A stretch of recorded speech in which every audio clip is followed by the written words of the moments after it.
Seated. First item on the order of paper is member statements. Colleague Finnegan.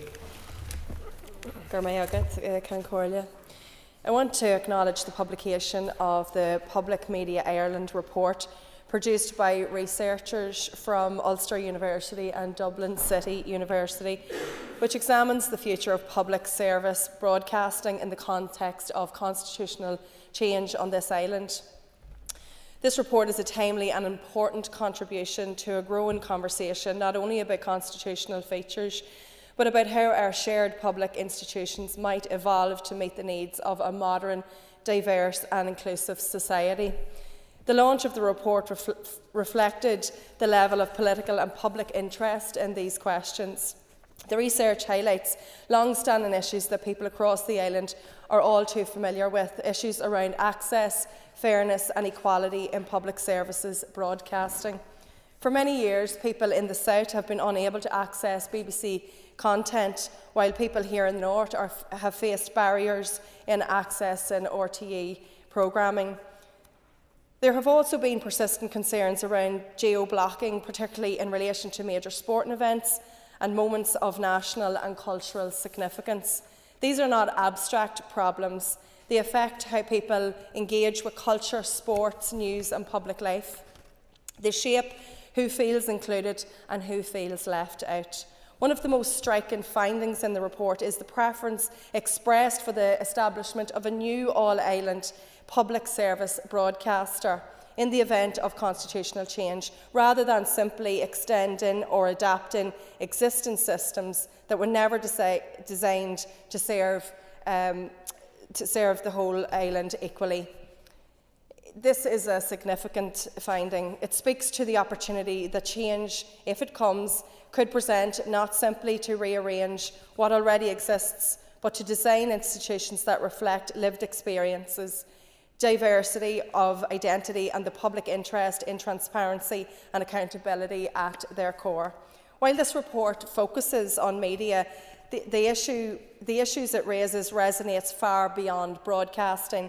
Similar questions arise in healthcare, education and public services more broadly about access, equality and public confidence.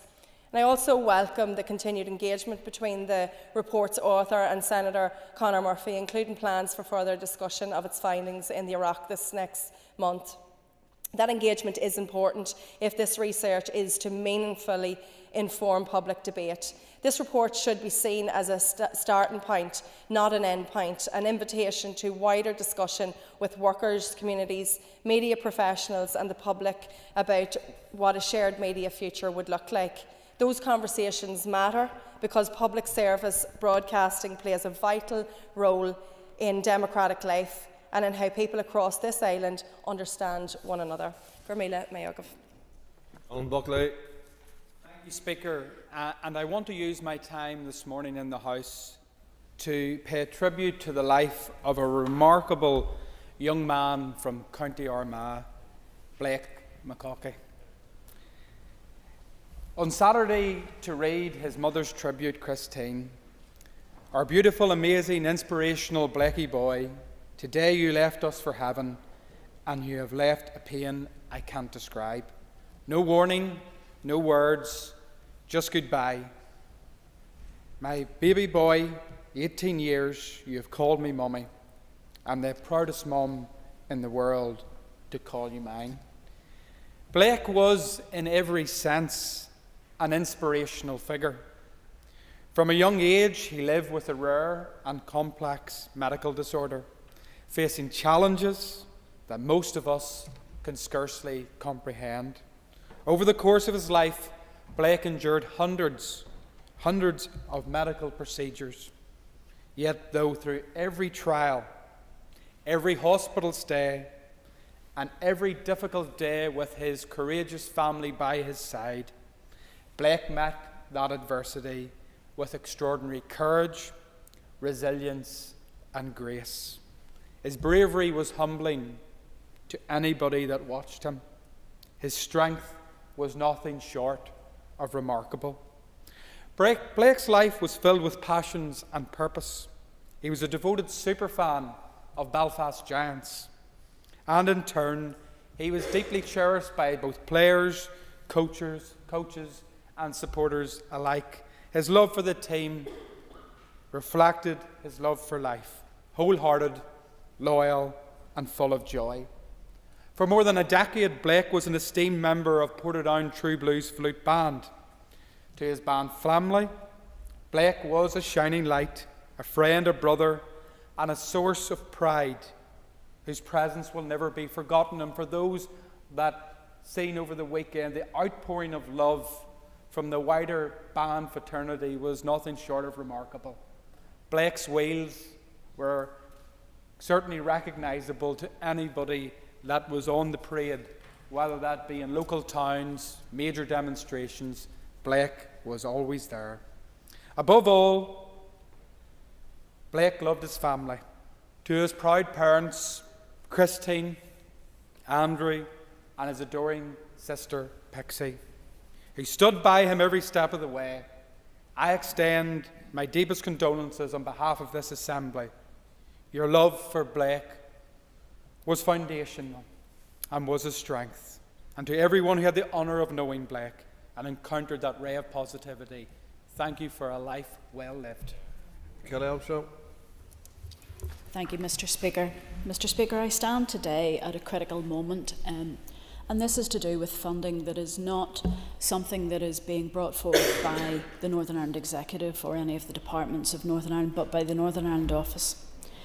The transition from the UK Shared Prosperity Fund to the new Local Growth Fund should have been an opportunity to build on what works. Instead, we're facing a funding cliff edge that threatens people, communities, employers and the very services that support our economic recovery.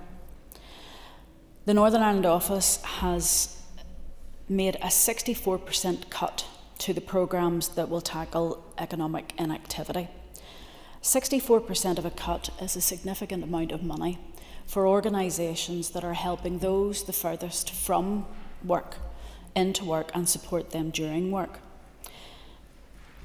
The figures that I've heard is that could be up as far as 11,000 people will now not have those services.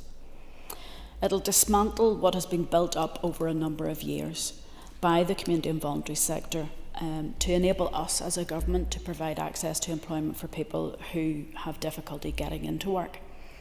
We have the highest economic inactivity rate, so a funding like this is very important for us.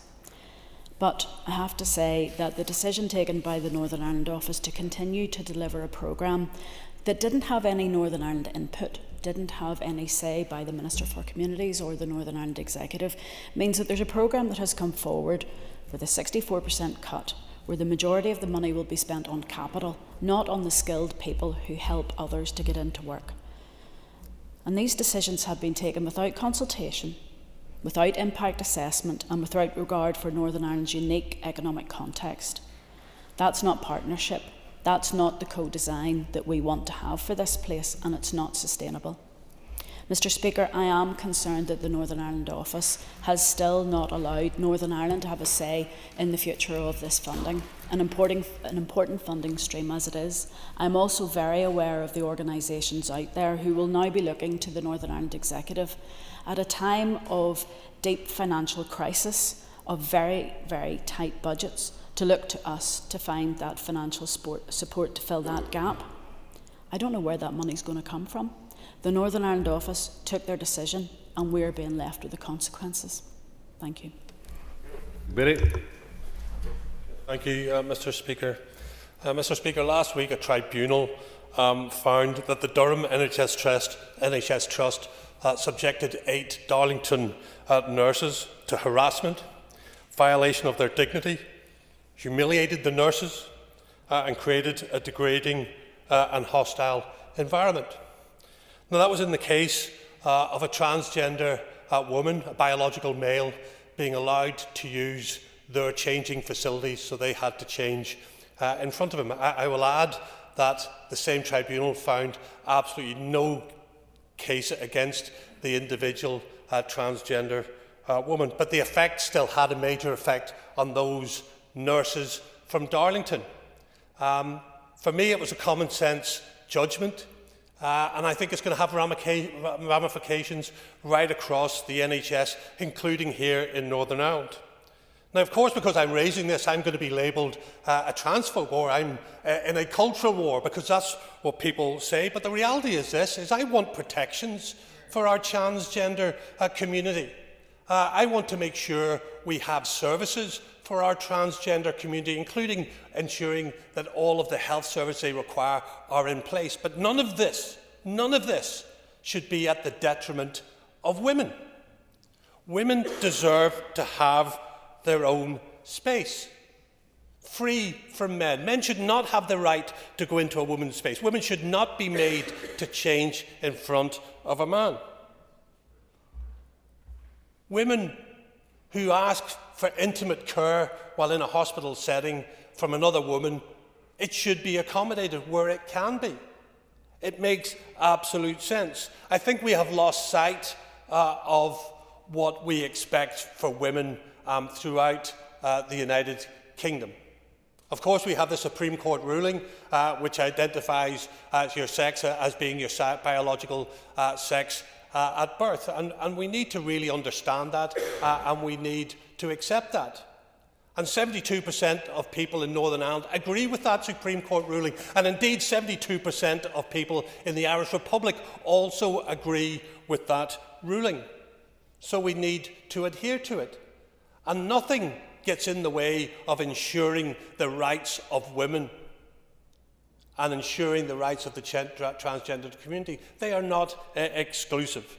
And we need to make sure that we record data correctly, because as the review on data statistics and research on sex and gender found, by using the term gender instead of the word sex, we are skewing the whole statistical analysis of the issue that we face. And I have already raised this with Nisra. Thank you, Mr. Speaker.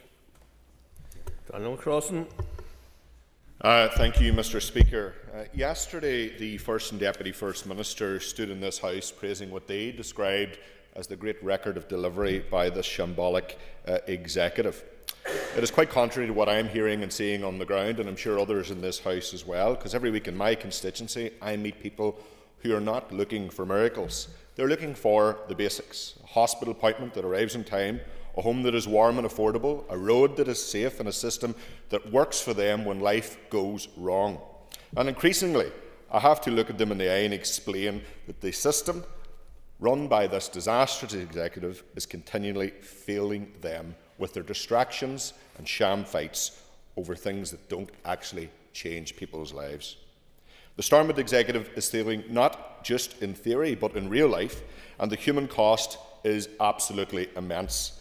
I meet parents whose children have waited for years for assessments, watching their confidence in education slip away while they sit on endless waiting lists and missed opportunities. I meet elderly people in pain waiting months just to see a consultant and years for treatment, their quality of life quietly eroding. I meet families trapped in overcrowded and unsustainable housing, doing everything right, working hard, but have nowhere to turn. These are not isolated cases. They are the lived reality of thousands of people that we represent. People that live and work hard right across our communities that are suffering the consequence of complete, utter incompetence by the executive. We were promised delivery, promised a programme for government that would make life better. Instead, we have drift, delay and excuses, and a constant sense that the urgent is always pushed aside for the political convenient. Waiting lists are among the worst in Europe. Housing stress is at crisis levels. Mental health services are stretched beyond breaking point, and yet there is no agreed multi-year budget, no urgency and no sense that this executive are putting the interests of our people first. This failure is not abstract. It has profound consequences, being felt acutely in all of our communities. These are unifying problems for the common good that needs to be resolved. It costs people their health, their dignity, and in some cases, unfortunately, Mr. Speaker, it has cost people their lives. The public are not stupid. They know when politics is focused on point scoring instead of problem solving. They know when leadership is absent, and they're losing faith in this place as a result. Stormont exists to serve our people, not to manage decline or defend underperformance. Doing nothing is a choice. Delay is a decision. And every day that passes without action is another day when our people pay the price. People deserve so much better than this. They deserve honesty, urgency and delivery, and above all else, they deserve an executive that remembers who it is meant to serve. And I want to take this opportunity to once again raise the existential crisis facing our community and voluntary sector. As members will know, the 31st of March will see the end of the Shared Prosperity Fund, and as a result, thousands of jobs are now at risk. To remind members, the Shared Prosperity Fund is one of the most significant levers we have in tackling economic inactivity by providing thousands of people with the skills and training they need to re-engage with the workforce. Not only are these services a lifeline for many vulnerable people, they support our economy by increasing growth and productivity, whilst at the same time reducing our public spending on social security. The proposed new local growth fund, which is due to replace it, is wholly inadequate and will deliver devastating cuts to vital frontline services. On my way into the chamber this morning, Ceann Comhairle, I literally bumped into a leading member from East Belfast Mission, who in their own words offer services which aim to alleviate the difficulties faced by our community. I'm being told that that service for employability could be reduced from 15 people down to 3 for our most vulnerable people. First Steps Women's Centre in my own constituency, who provide support for the most vulnerable, some of the most vulnerable women coming into our country, are also having their services slashed, as are all groups, by the same amount. Yet, yesterday here in a training development session here in this building, I learned that 82% of part-time workers are women. 1/3 of women are so-called economically inactive. That's actually economic disadvantage and discrimination. The British government have promised time and time again that they would fully replace the European funding lost as a result of Brexit, and time again they have absolutely failed to live up to their word. The community and voluntary sector has been warning for many years now that unless the British government change approach, this was likely to happen. Now we're a matter of weeks away from the cliff edge and disaster seems unavoidable. Many employees within the sector have started to receive their redundancy notices, informing them that their jobs will no longer be funded beyond March 31st. First and foremost, my thoughts are with all those who are affected by these cuts. Nobody deserves to be treated in this way. And secondly, those people who so badly need this service and from whom we all benefit. My thoughts are with them. So let me be clear. These shameful cuts need to be reversed now, and the thousands of jobs in the C&V sector need to be protected. Almost a decade ago, we warned that leaving the EU would bring economic and political chaos to these islands and that we would be financially worse off as a result. Unfortunately, that is now the reality we are living in. Time and time again, the people of the North suffer the consequences of harmful decisions taken in London by British governments that neither think nor care about us, to be frank. More and more people are rightly coming to the conclusion it's time to move forward in a new Ireland. Mr. Speaker, nurses in our health system are amazing people, dedicated to our care at our time of most need, widely considered to onlookers as overworked and underpaid, but my goodness, they go well beyond the call of duty, providing incredible care, especially in hugely pressurised circumstances, and we just heard last week about how many attacks they sustain in the line of duty. But, Mr. Speaker, it's been horrific to watch how some of our nurses have been treated, attacked and ridiculed by those within authority in the NHS under a woke agenda. We only have to look at the Darlington nurses who, in their high-pressurised work clinical environments, look to go to their single-space changing area to get changed in privacy at the end of a hard day. And when they raised concerns that this was no longer a single-sex safe space for them, they were ridiculed by management, and I commend them for standing up for their privacy and common sense in the workplace and winning in their tribunal. They were right to stand their ground. They showed immense integrity and courage. But there is a pattern here, Mr. Speaker. We only have to look at Jennifer Mell, an NHS nurse who's facing ongoing persecution because she referred to a biological male and convicted sex offender as Mr. She has been suspended for 2 years, unable to work, and being threatened with her licence being revoked, unable to practice. And despite the fact that this person lunged at Jennifer and racially abused her, somehow she is the one now under the microscope. People are afraid to speak up because of how Jennifer has been treated. Oppression and expression is not consistent with either biological fact or freedom of speech. Jennifer has done nothing wrong. And we will not stay silent, and we stand with Jennifer and for others who find themselves in this position. We think of her, we think of the Darlington nurses, and this is a clear pattern. It must be challenged, and it must be challenged now. It is time to fight and fight back. It's also time that our health minister shows leadership and stands up for the NHS staff and puts fairness, biological reality and freedom of expression ahead of ideology, because we should not be seeing abuse of power at any level to promote woke ideas at the detriment to our health service. Thank you very much, Mr. Speaker. Last week in England, an employment tribunal ruled that the dignity and rights of 7 female nurses was violated because a hospital policy allowed a male identifying as female to use women's changing facilities. The judge found that the employer had exposed ordinary working women to a hostile, humiliating and degrading environment.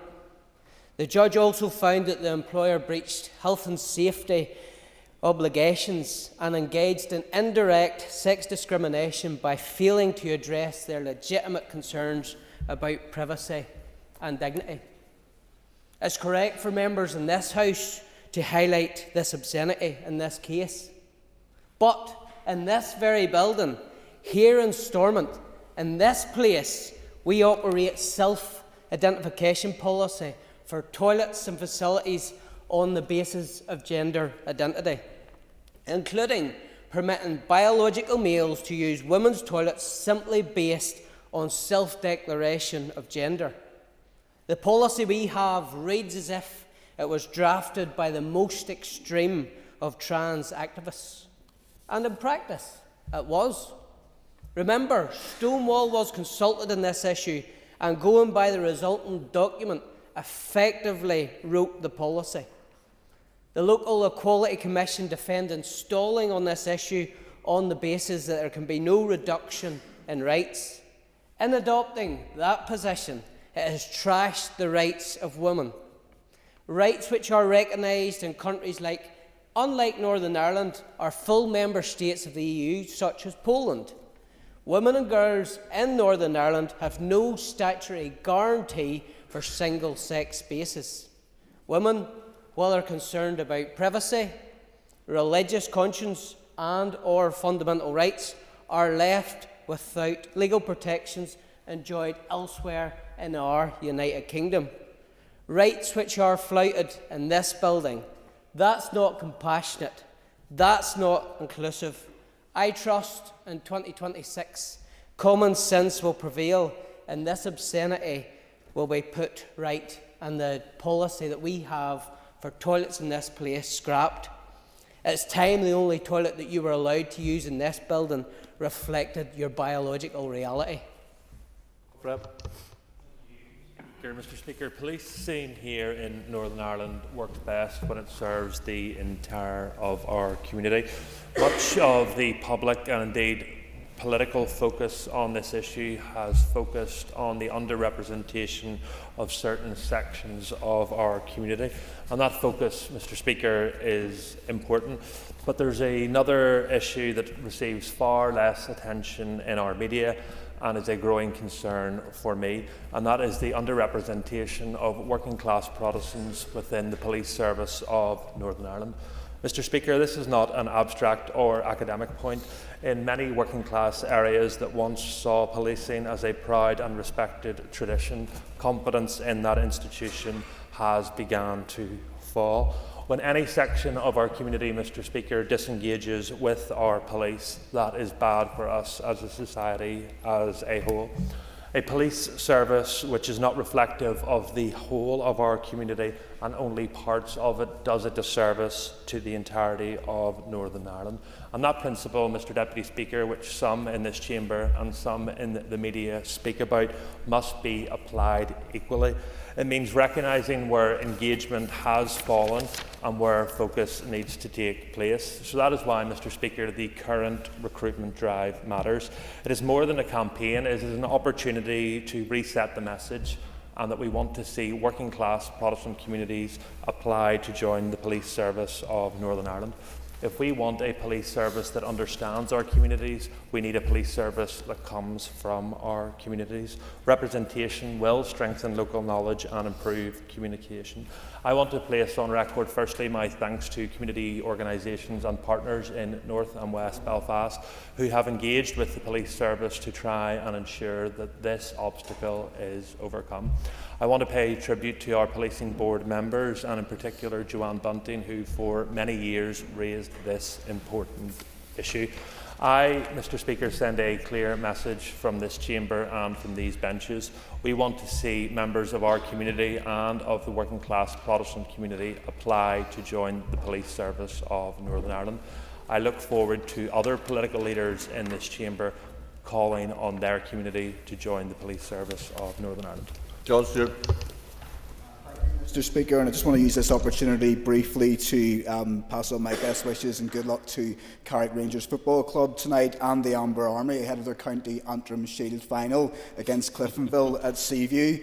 This is a very important opportunity for the town. A great sense of pride is throwing through the town, as you can imagine, ahead of tonight's final, and also across the United States, where Carrick Rangers fan base is growing at a rapid rate of knots. So it is fantastic to see, and I want to wish Stephen Baxter and the players the very best of luck ahead of tonight's final. They have shown great tenacity and grit and effort to get this far, and I know they'll be doing all they can to give the Amber Army something to cheer about tonight. It also provides a wonderful opportunity for Peter Clark, as chairman of the club, the board, the officials and all the volunteers associated with this wonderful community club to go out and show and demonstrate the efforts they have put in ahead of tonight's final. It is a wonderful opportunity for them all, and I hope they have a fantastic time. And also to the many hundreds of supporters, Mr. Speaker, who are heading this evening. I understand over 800 Carrick Rangers fans will be travelling to Seaview this evening to cheer on the Amber Army. I want to wish them all the very best. I look forward to joining them,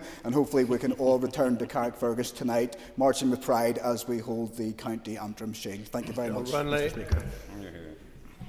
Mr. Speaker, and I rise today to raise a very important issue that concerns everyone in this chamber, and that's the growing tide of online abuse, particularly the very personalised and appearance-based attacks directed at women in public life. In recent days and weeks, we know our MP, Carla Lockhart, has been subjected to utterly appalling abuse on social media. It isn't a criticism of her politics, which of course is a legitimate part of debate, but it's vicious, demeaning comments about her appearance. And that behaviour is not political discourse, it is bullying, and that is pure and simple. Carla's response has been powerful and dignified. By calling this abuse out for what it is, she's not only stood for herself, but each and every single one of us who is constantly attacked on social media. When individuals resort to personal abuse rather than an argument, they have already lost the debate. And we should be honest about the damages this causes. The harm does not stop with the individual.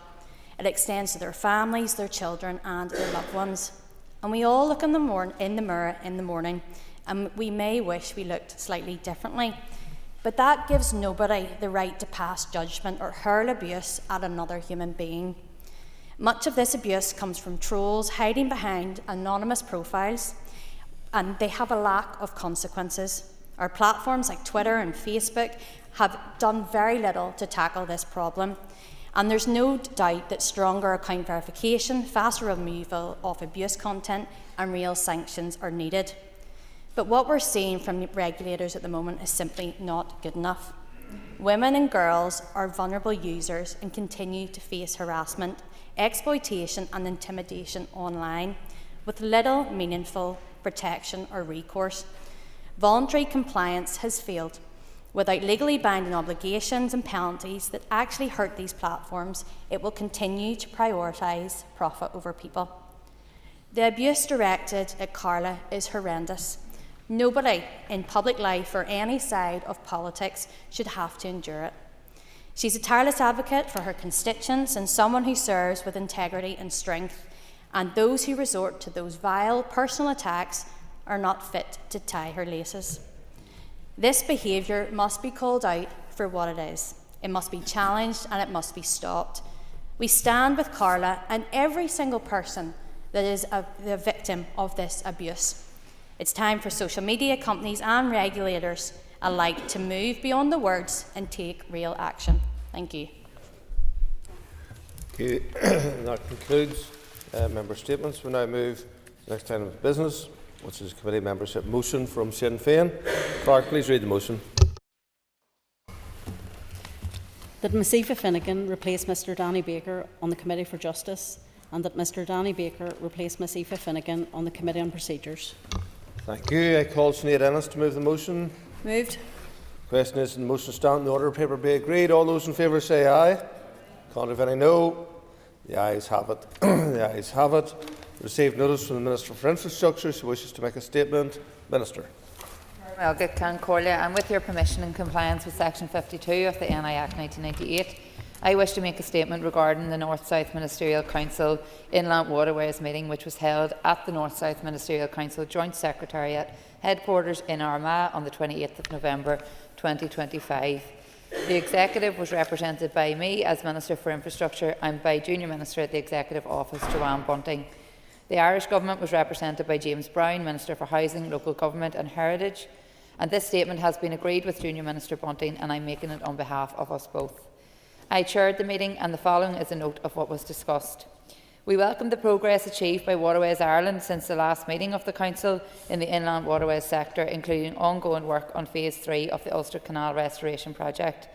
We also noted progress on projects including the construction of a new depot in Tullamore and the repurposing of the former site, development of a 5-year maintenance plan for the Barrow, Camden Sea Lock Gates replacement and the upgrade of the public realm at Wilton Terrace along the Grand Canal.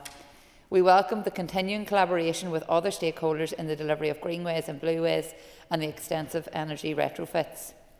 At the Waterways Ireland headquarters in Enniskillen to enhance sustainability and reduce carbon emissions.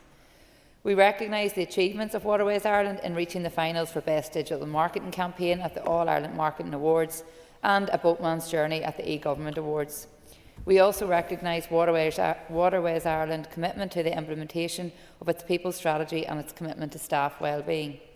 We welcome the actions being taken by Waterways Ireland with regard to addressing the challenges of climate change and biodiversity loss, including work to transition its operation fleet to hydro-treated vegetable oil, the establishment of a canals working group focused on management of water within canals, and ongoing work to develop a sustainability roadmap aligned to the United Nations Sustainable Development Goals.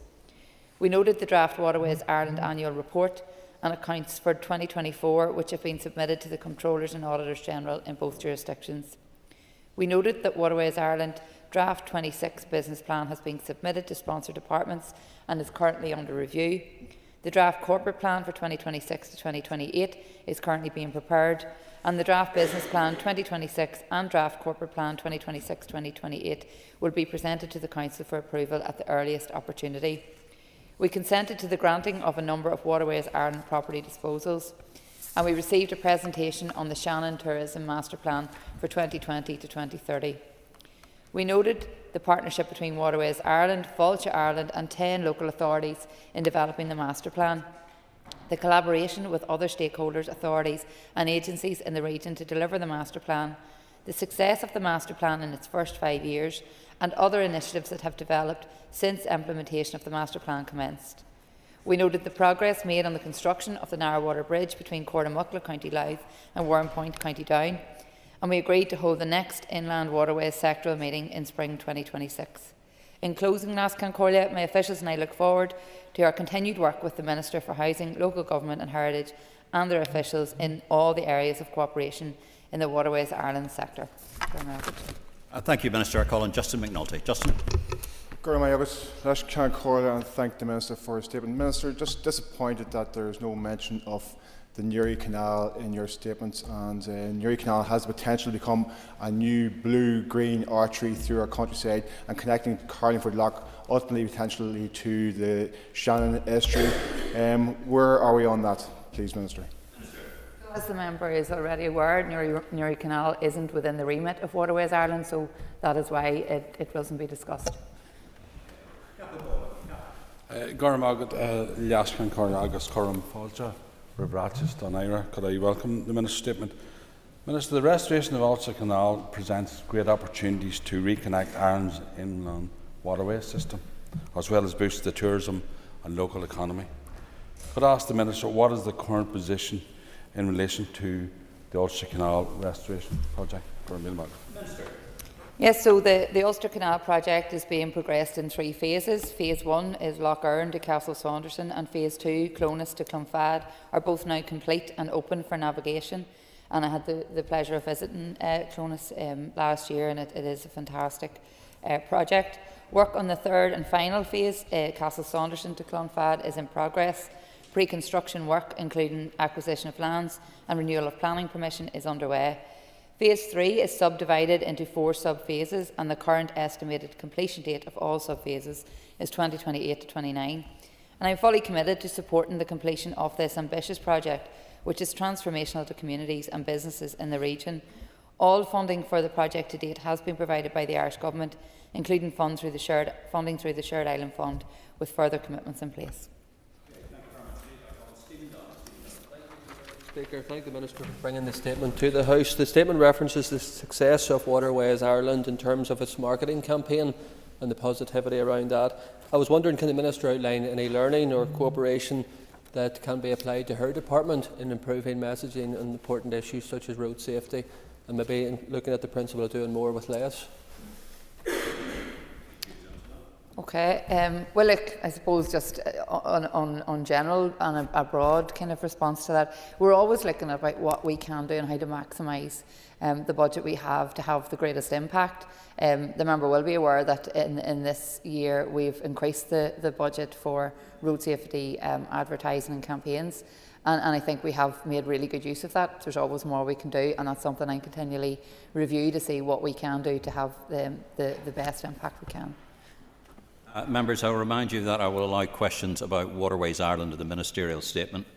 It'll be up to the Minister to decide whether she's going to answer anything else. Okay, I call on Andrew McMurray. Andrew.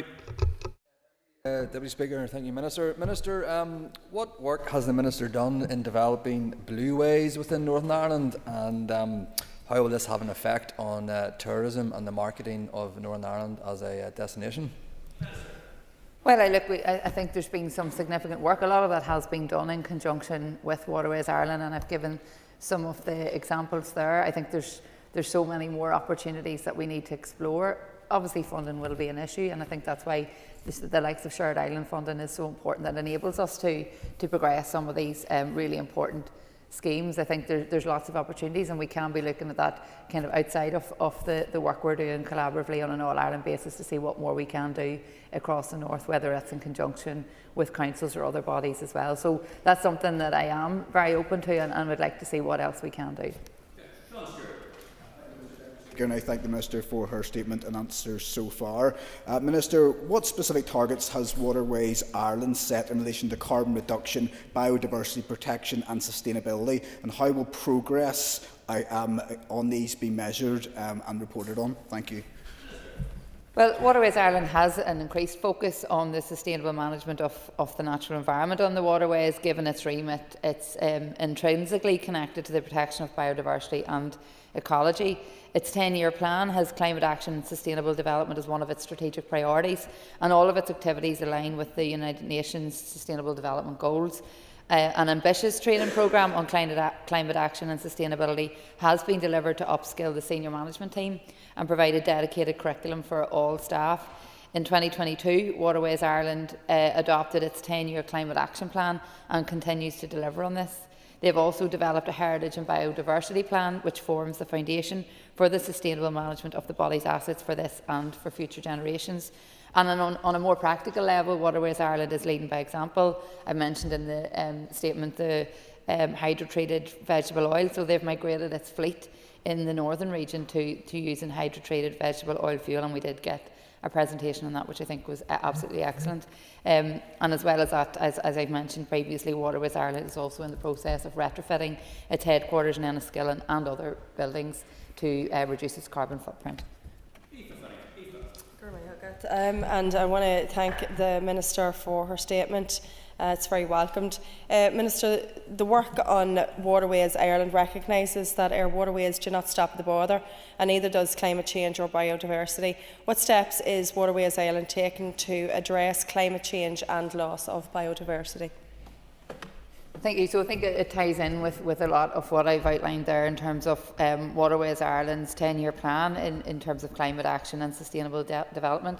What is clear to me is that they are taking this extremely seriously. It's a very important part of the work they're doing, given their link with biodiversity and ecology. So with that said, I think that they have undertaken quite a significant amount of work to address these and ensure that they're playing their part from a climate change perspective.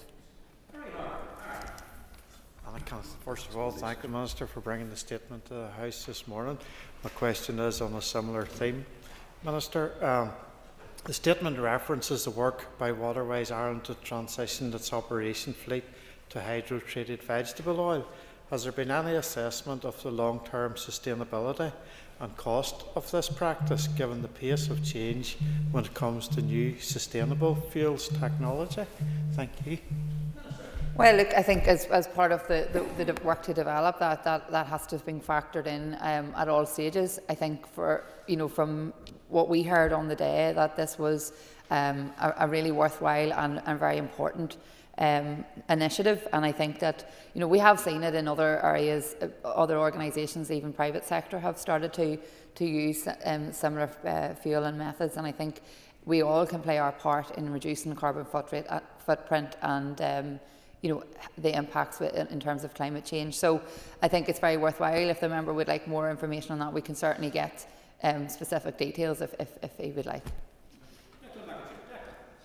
Thank you. And I should say that back in June, along with fellow members of the Erection Committee, we visited Fermanagh and met Waterways Ireland, learning the great conservation work that they're doing.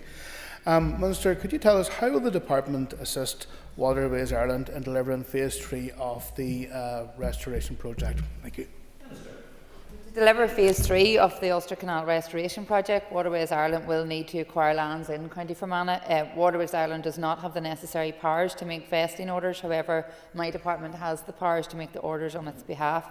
Officials in my department are working with Waterways Ireland to make any vesting orders necessary to acquire the lands needed in the north for Phase 3 of the restoration project. Thank you very much, Deputy Speaker. Is the Minister satisfied that Waterways Ireland's people strategy and commitment to staff wellbeing referenced in her statement are compatible with a staffing profile in Northern Ireland in which 61 out of 98 staff are Roman Catholic and only 31 are Protestant? I'm not too sure what that has got to do with what we're talking about here today. I think there are policies in place across all organisations in terms of balance in staffing numbers, etc. So this is about the quality of staff, and I think that we have brilliant staff right across this island, and I think there's equal opportunities for anyone that wishes to join an organisation like Waterways Ireland. Minister, it's been well documented how data centres are a real suck, resource intensive, they suck water, they are a real drain on energy across north and south of Ireland. Was there any discussion at this north-south meeting about limiting the rollout of data centres or their impact on the environment, including water? It didn't come up specifically, however, it potentially will in the future, given the issues that you've outlined. I know in some other organisations people are looking at how you can actually use that better and then transfer the energy into something that can benefit the local area. But yeah, look, it's not something that has come up to date with me as part of the meetings, but happy to see what we can do on it in the future.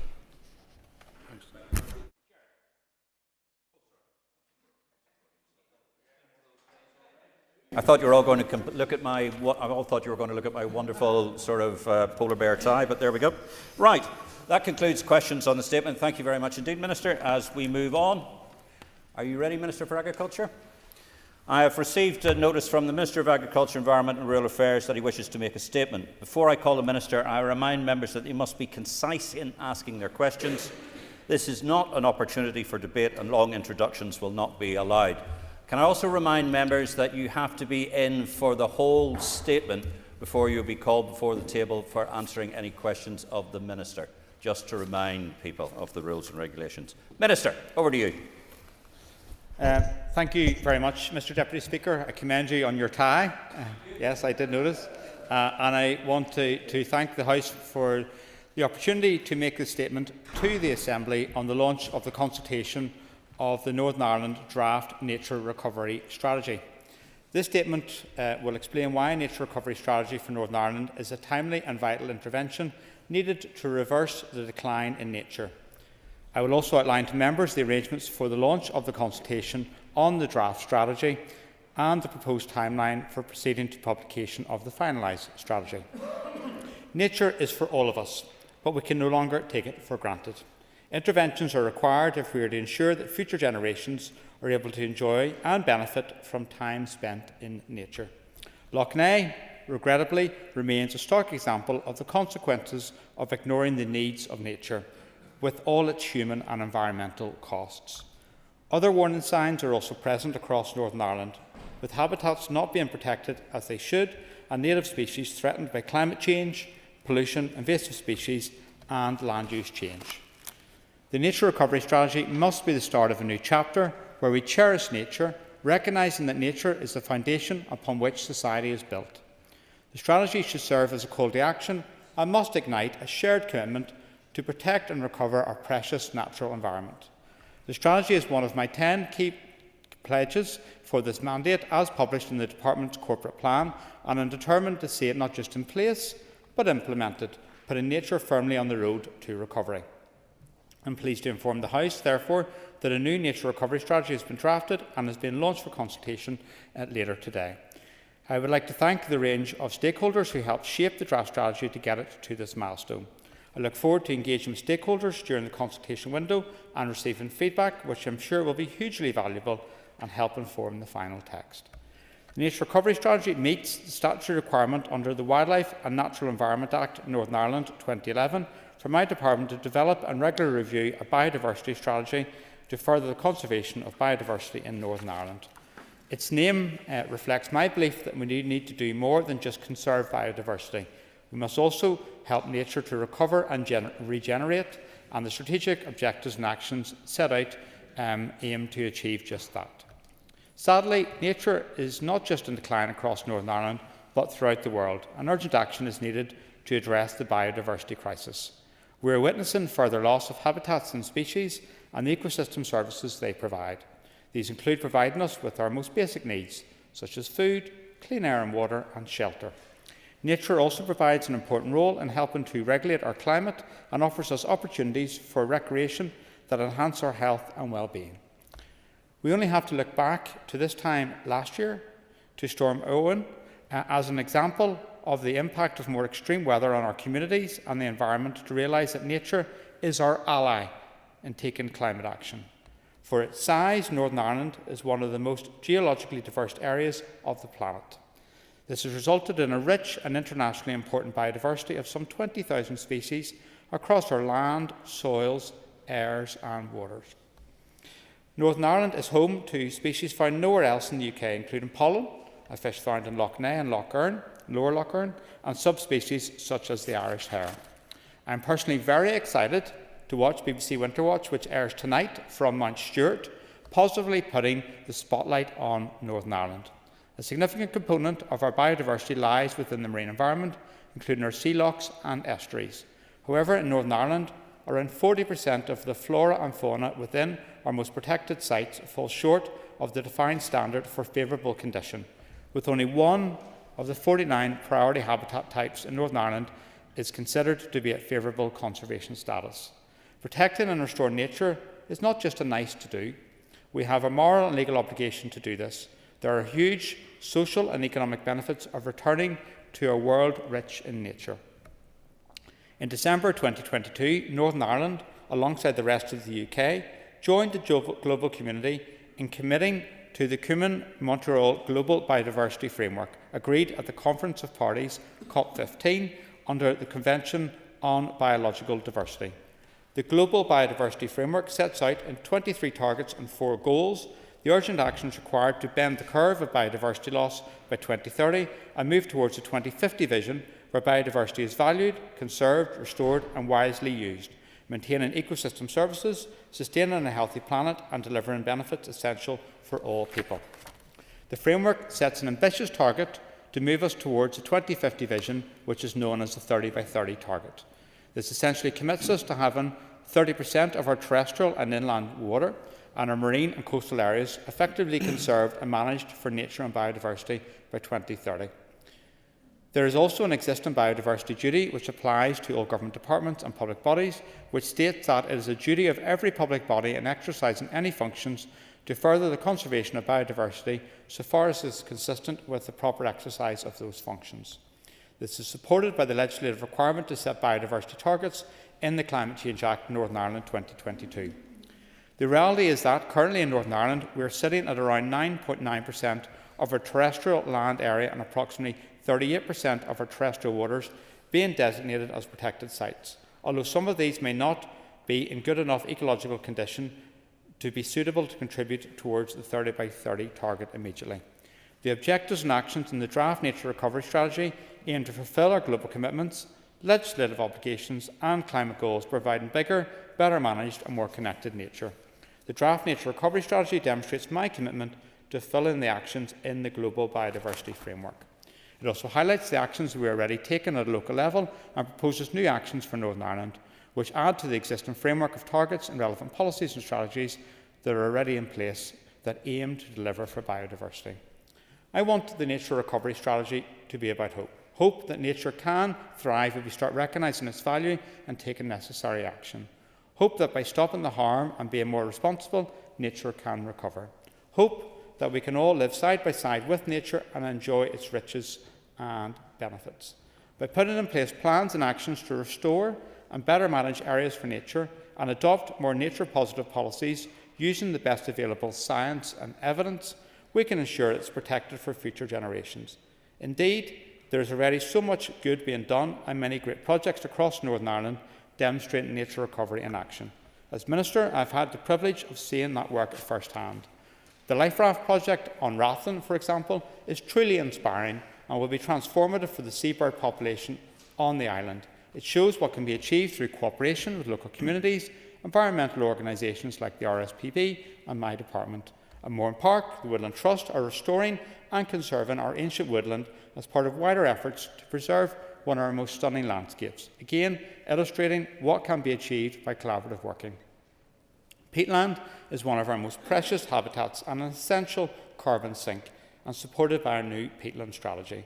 With funding from my department, the Peatland Collaborative Network is undergoing essential management and re-wetting projects at Belfast Hills, and species like curlew are being brought back from the brink in places like the Antrim Hills as a result of good work by many, most especially the RSPB. But we cannot let our guard down. There is much more we must do to build on these successes. We know what the solutions are, we have inspiring examples of conservation successes, and we need a collective will to take the tough decisions necessary to deliver recovery at scale. These are examples of what can be achieved when we work together for the benefit of nature and people, working simultaneously to tackle the joint biodiversity and climate crisis and reaping the benefits from public health and well-being. Every one of us has a duty to give due regard to nature, whether that is in public or private sector or as individuals. Every citizen has a part to play. I encourage everyone to read the draft Nature Recovery Strategy when it is launched later today and share both their views and ideas for putting nature on the road to recovery. The consultation documents will be available on the DAERA website, and information about how to respond will also be included. The consultation will be open for 8 weeks, and there will be an opportunity for stakeholders to engage with my officials during that time. I have also provided the Agriculture, Environment and Rural Affairs Committee with a written briefing regarding the strategy launch. After the consultation closes, all responses will be considered and the strategy will be finalised and prepared for publication. In closing, I would like to reiterate my thanks to you, Mr Deputy Speaker, for affording me the opportunity to make a statement today. I appeal to everyone to engage with this consultation so that we can all play our part to restore nature and collectively appreciate its beauty for generations to come. Thank you, Minister. I call on Daniel McCrossan. Daniel. Thank you, Deputy Speaker. Minister, you're widely known in this House for a man who loves a good consultation, but where is the delivery machinery? Can you confirm what new funding is allocated, what statutory duties will be enforced, and what consequences there will be for public bodies that continue to damage biodiversity, including those linked to pollution and land use decisions that have already left places like Knocknay in crisis? Minister. Thank you, Daniel, for your questions.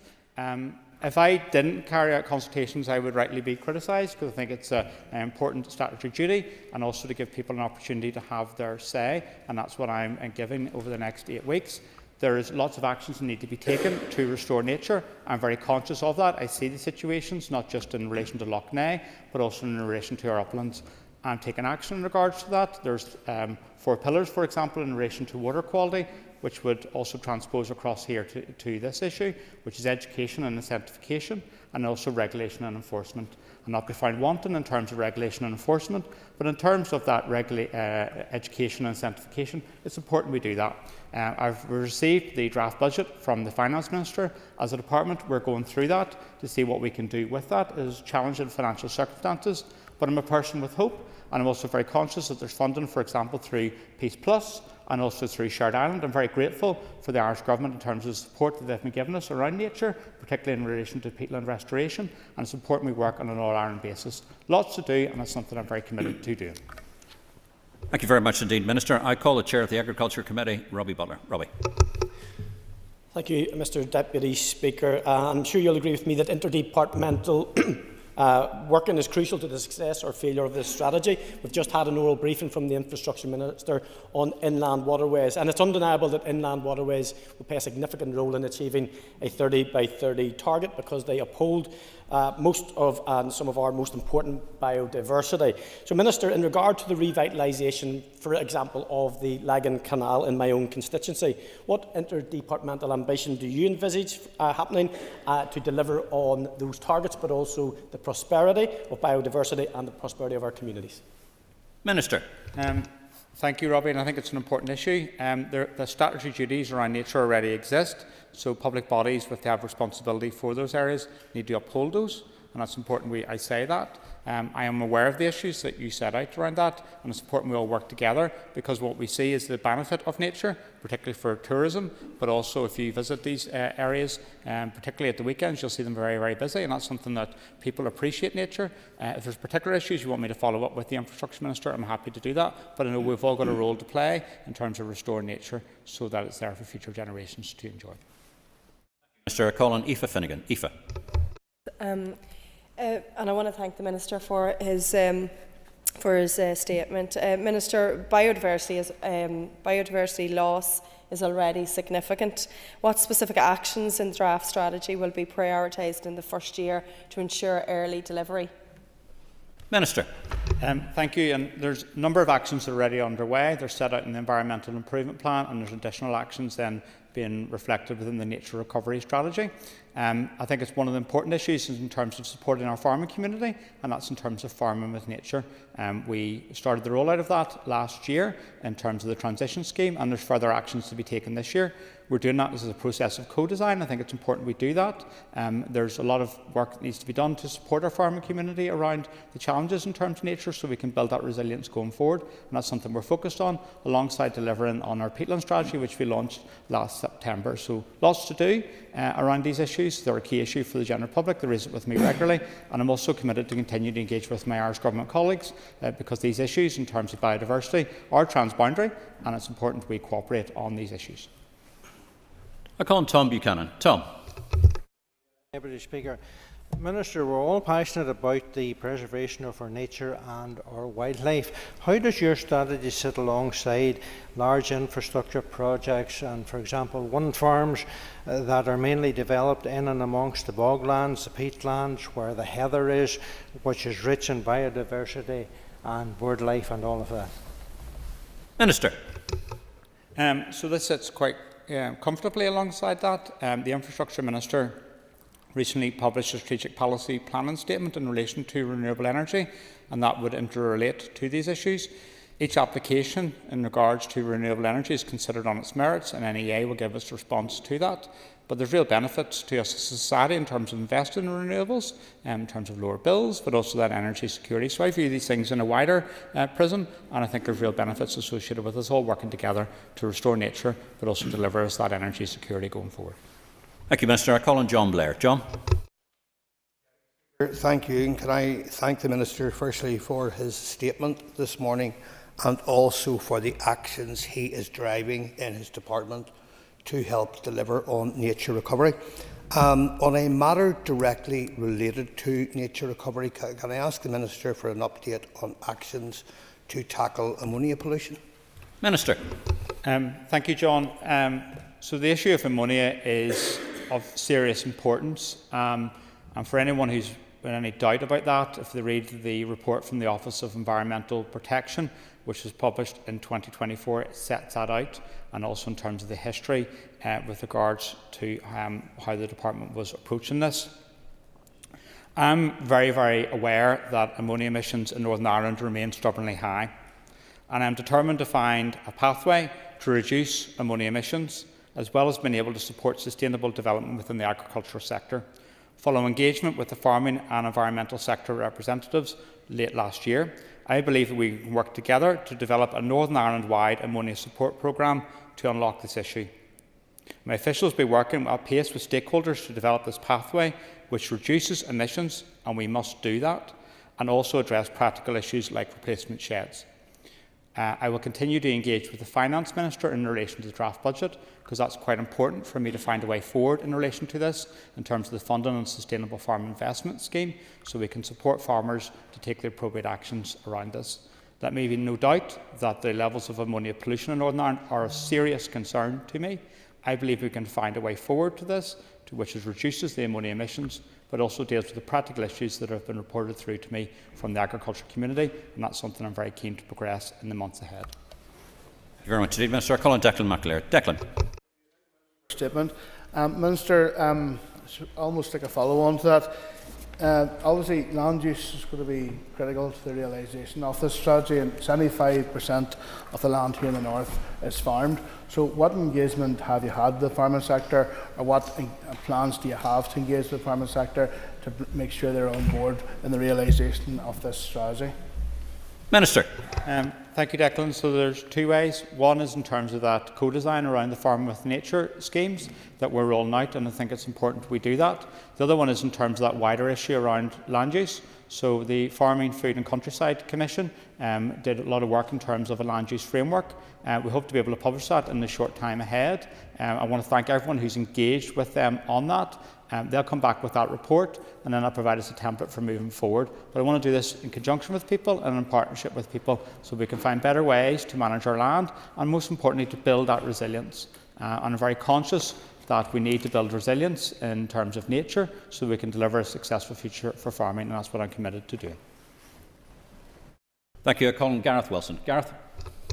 Speaker, thank you. Minister, your report quite rightly says we must also help nature to recover and regenerate, and it also makes mention of Storm Owen, and I know in my own constituency in Newry and Armagh, Gosford, which is a fantastic site, a very well cherished site locally, and I know it has great collaboration with ABC Council, where I formerly come from in terms of my public representation. But in this House, Minister, would you commit to put more resources into Gosford and perhaps meet with me and council officials in terms of the ongoing regeneration of that site for the benefit of nature and biodiversity? I know there is a lot more that could be done in Gosford with more interventions financially from your department, and I think it would lead to an even greater and better use of the site and a greater experience for people of Newry and Armagh and further afield to come from all arts and parts to Gosford, Mr. Speaker, and I would like to see, if possible... Gareth, we're giving you a wee bit of leniency here, but it's not going to last very long.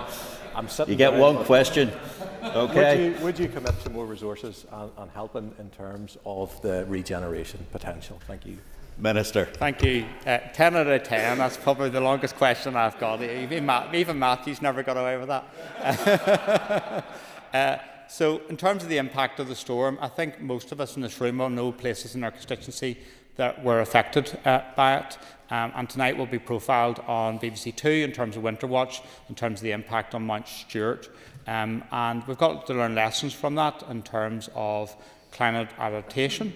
And I've got that with the Executive in terms of a plan around that, but also in terms of our replanting. And I'm happy to engage with yourself, and maybe initially with officials would do that with yourself in terms of particular issues in terms of Gosford Forest. I know it, I've been down there, and it's a great place to be. I did a 10k run down there, and I value it, and I can see why the local community were affected as a result of the damage from the storm. So alongside this is in terms of that tree planting action plan. I just want to say that we need to do more on that, and that work is now underway, because we need to set it away where we're having more tree planting and we're building that resilience. Thank you very much indeed, Minister. I call on Kelly Armstrong. Kelly. Thank you, Deputy Speaker, and thank you, Minister, for your statement, and thank you for raising the issue of Winter Watch in Mount Stewart. In fact, I was very delighted whenever you joined me at Mount Stewart and we saw the damage that had been caused after Storm Owen, with 10,000 trees that had fallen. But Minister, I wanted to ask you for your view on setting targets in law for nature recovery. Thank you, Kelly, and it was great to be there with yourself in Mount Stewart, and I think it's good it's being profiled to a national audience from tonight, because there's good work being undertaken in Mount Stewart, but the storm also provided challenges but also opportunities in terms of how we approach nature restoration at Mount Stewart, but also more practically as well the risks in terms of the impact of climate change to Mount Stewart, and that was profiled this morning in Radio Ulster. In terms of setting targets in law, I believe there is merit in that. I'm very conscious that the European Union has progressed their actions in regards to that in terms of nature restoration. What's set out here within the draft strategy is that we would consult about that and then bring proposals to the Executive. I'm conscious that Mark H. Durkin's also progressing a private member's bill potentially in relation to this. I have already been said to him I believe there is merit in that, and if there is ways that we can strengthen our protections in terms of nature, I'm prepared to consider that. Thank you, Minister. I call on Diana Armstrong. Diana. And I thank the Minister for his statement this morning. Minister, you referenced the Global Biodiversity Framework and the aim to having 30% of terrestrial and inland water effectively conserved. Can you give us a commitment today that that will not include a compulsory land purchase for landowners? Minister. Yes, so that's an international commitment, and it's stretching, but it's important that I set it out within the context of the strategy, because that's what guides our actions. What we're looking for here is not about compulsory purchase, it's about bringing people with us, and that's one of the key things around Farm with Nature, for example. We need to have it in a way that's attractive for farmers, because farmers are running an enterprise, these are family farms, and we want to make sure that it's viable for them to enter into it, and that's what our focus is in the time ahead. Thank you, Minister. I call on... Thank you, Deputy Speaker, and thank you, Minister. Minister, someone who likes to wander through woods and glades, can the Minister give an update on tree planting? Thank you, Andy, and I join you in that appreciation of getting out and about, because nature is something that we really value as citizens. I'm very conscious we need to do more in relation to tree planting, so that's why we commissioned the Strategic Investment Board to take forward a tree planting action plan. The target delivery for that plan is around March or April of this year. I'm very conscious that Northern Ireland has a very low level of afforestation. We need to turn the curve in regards to that, and that's why we're taking forward the tree planting action plan. And we're doing that in conjunction with stakeholders, and I want to thank them for their engagement with my department on it. I call on Justin McNulty. Justin. Thank you. Minister, when the warmth of summer arrives in late April and May, I enjoy nothing more than walking around the foothills of our mythical mountain Slieve Gullion and hearing the call of the cuckoo. Last year, Minister, was the first year in many years I did not hear the cuckoo. I firmly support the concept of bending the curve or biodiversity loss by 2030 and welcome any strategy with that ambition, but it must be about delivery. There are two groups in Armagh, Callan River Wildlife Group and the Friends of the Folly. Justin, question, please. Two groups in Armagh, I am Callan River enjoying the Wildlife lyricism about cuckoos, but question, please. Callan River Wildlife Group, the Friends of the Folly River Group, and they've done enormous work in terms of biodiversity protection, with such animals as fish, obviously fish, otters, woodpeckers and kingfishers? What supports are there for those groups who are doing the hard grind on the ground protecting endangered species? Thank you, Minister. Thank you, Justin. So I'm very conscious in terms of Slieve Gullen. It's somewhere I visit, not just in the winter, but also in the summer, and it's a very valued part of Northern Ireland. There is support available through the Environment Fund for organisations who do great work, and let's be clear in terms of the delivery of this strategy. A lot of this will be working with environmental, non-governmental organisations on the ground who are delivering that work, and I've set it out within my oral statement, but that is just a summary of what is fantastic work is occurring across Northern Ireland. We're very keen to work with those groups and we're very keen to support them. Thank you very much, Senator Colin. Jonathan Buckley, and no cuckoo noising from you, Sunshine. Thank you. Deputy Speaker, there are many ways that we can increase biodiversity and wildlife in Northern Ireland. And some of those measures I don't believe that the Minister is considering, which would not affect agricultural land use, such as managing of wildfires by controlled burning, managing of predators in conjunction with the farming and rural community, where we've seen a decimation of some indigenous species such as snipe, lapwing and indeed red grouse, and the management of the badger population, which we know have spread TB and also had an impact on other species. So can I ask the Minister, will you talk to the rural communities and indeed the farmers about these potential solutions, or is it just talk and no action? Minister. So I'm happy to continue to engage on these issues, and I do that. You set out a couple of issues. Just want to take the last one in relation to TB, which is understand the importance of that.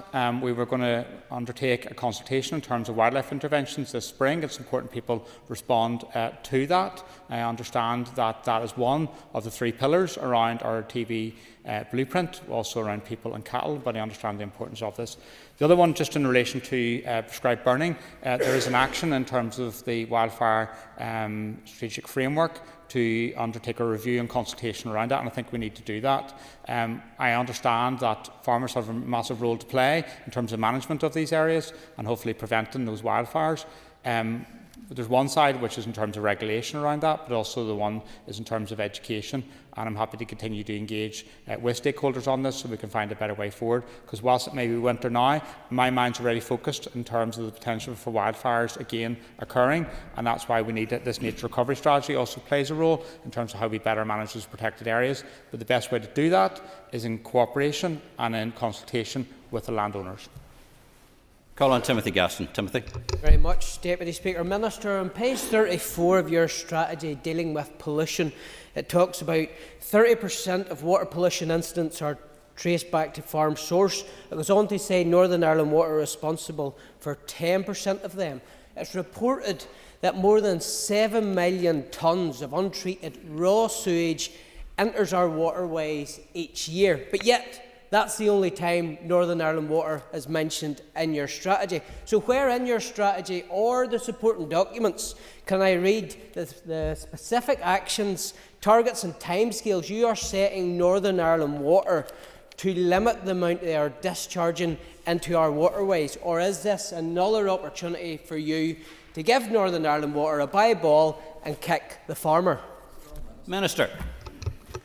So what's set out within the strategy refers to largely point source pollution, and we also know that there's concerns in relation to diffuse pollution. There's a lot we need to do in terms of improving water quality. On your specific issues with regards to sewage pollution, I've been very clear in terms of the actions I'll be seeking to take. I'll be bringing a paper to my executive colleagues in relation to what you've described as the bye ball, which will otherwise be referred to as SORPI. There's other actions that I will be, I've already got with the executive in terms of designating Belfast Lough as a sensitive area, which will require additional actions in regards to that as a result of sewage pollution. So I'm doing what I can in regards to this, but I also need the support of my executive colleagues, and I look forward to receiving that in the time ahead.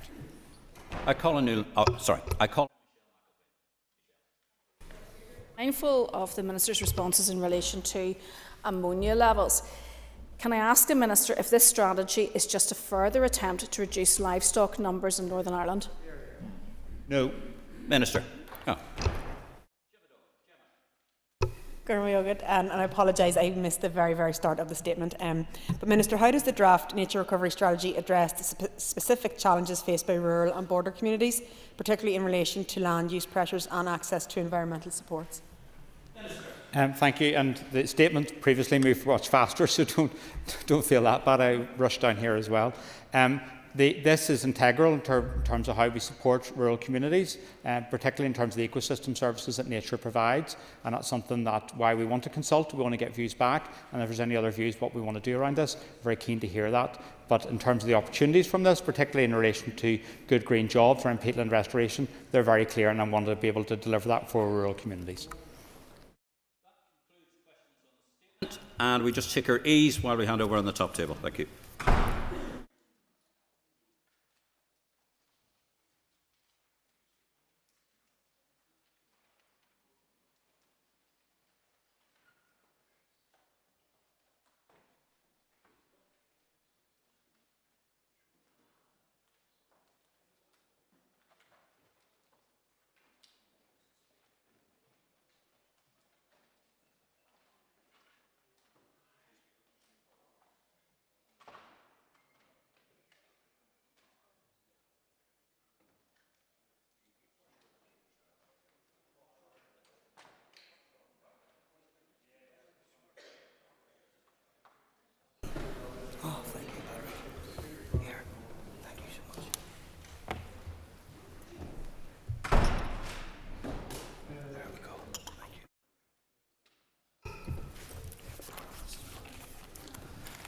Okay, members, the next item of business is a motion on waiting lists affecting winter preparedness. Clerk, please read the motion. That this Assembly deplores the appalling pressures being faced by both patients and staff in emergency departments, expresses particular concern that this was entirely foreseeable, but that planning was not carried out early enough, expresses alarm at the ongoing failure to address hospital throughput issues identified in the Northern Ireland Fiscal Council Sustainability Report 2022, Special Focus Health, which contributes to the number of people being left in corridors or ambulances, recognises that those who need access to or work in emergency departments have been let down by a failure to take early and specific action to address waiting times, and calls for an assurance matched by a clearly set out timeline that winter pressures planning for 2026-27 will proceed much earlier, with detailed plans published no later than the summer of 2026. Thank you. And I call Danny Donnelly to move the motion. Moved. Thank you. The Business Committee has agreed to allow up to 1 hour 30 minutes for this debate. The proposer of the motion will have 10 minutes to propose and 10 minutes to wind. As an amendment has been selected and is published in the Marshall list, the Business Committee has agreed that 15 minutes will be added to the total time for the debate. Please open the debate on the motion. Thank you, Mr. Deputy Speaker. Today we are bringing this motion for the patients who are waiting hours for an ambulance, waiting outside a full A&E in the back of an ambulance, unable to get in, patients inside overcrowded emergency departments on trolleys, chairs, and appallingly, as we've seen, even on the floors. For the patients who are in corridor beds and wards that are pushed into any available space. For the staff, my colleagues, who have dealt with these pressures for long periods and whom I have seen impacted from working under these conditions. This has been a long road of continued warnings and repeated failures that have resulted in yet another year of crisis point pressures on staff and patients in our healthcare system. When the Minister and the departmental officials were called to an urgent meeting of the Health Committee in January last year, amid a spike in winter pressures, I took the opportunity to raise the Winter Preparedness Plan. I was told by officials that planning for 2024 began in March, yet the plan was not published until November. The Royal College of Emergency Medicine described it at the time as too little too late, a stark warning from frontline clinicians on the dangers of winter planning delay. The explanation offered for the delay was that the document had to pass through multiple layers of review with numerous stakeholders. We were then told by the Minister himself that the 2025 winter plan would be even more expansive, involving even more stakeholders and a blank page approach that would begin in late February or early March at the latest. But this is exactly when planning began the year before, and we already knew where that approach led. Publication in November, when services were already under strain. Why repeat a process that demonstrably failed, particularly when starting from a blank page and promising even more consultation? I want to be very clear. I support co-design. I advocate involvement of healthcare professionals and experts at every level of health policy. But in doing so in a way that slows delivery to the point of ineffectiveness is not meaningful co-design. To me, as a healthcare worker and as a politician engaging with stakeholders, it seems like these blank pages and big discussions were more of a big distraction from accountability. Something that looks comprehensive on paper, something to say when asked, but that fails to translate into improved outcomes or reduced winter pressures. At the Urgent Health Committee meeting in January last year, the Minister acknowledged that they would not crack winter pressures outright, but he said that they had to deliver a significant, measurable and noticeable difference, not least for staff morale, recognising the significant level of burnout across the health service. Yet by October, the tone had shifted. At question time in this chamber, the Minister had said he was not sure that he agreed that delays had any impact on staff morale and claimed that we were way ahead of the previous year. With respect, a rushed plan, published only 3 weeks earlier than the year before, is not way ahead. It is marginally less late. 10 days after that statement, a Health Committee briefing that was bizarrely mainly pictures acknowledged that moral injury to staff was one of the red lines that had already been crossed. Then, on the 17th of December, the Royal College of Emergency Medicine published its report, stating that morale is at an all-time low, containing deeply troubling testimony from clinicians describing the harsh reality inside Northern Ireland's emergency departments. They are very clear that corridor care is undignified and causes harm and must be eradicated. Somewhere between acknowledging burnout and dismissing the impact of delay, the Minister's position changed. Unfortunately, the lived experience of the staff did not. Just before Christmas, the Chair of the Health Committee, Philip McGuigan, and myself carried out a visit to an emergency department unannounced to understand the reality on the ground directly from the patients and the staff. I want to place on record my sincere thanks to the healthcare workers who took time in the middle of their exceptionally busy shifts to speak with us so openly and honestly. What we saw made one thing very clear. The winter preparedness plan had not delivered a significant reduction in pressure. It was a Sunday evening around 9 p.m, and during our visit there were up to 9 ambulances queued outside the department.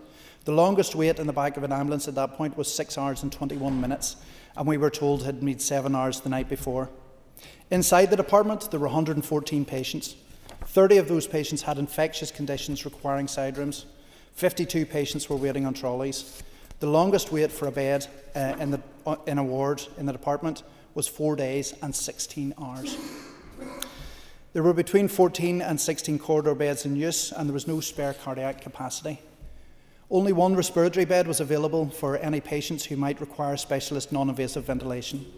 Staff told us that flu was placing significant additional pressure this winter, with several patients requiring admission but no beds available.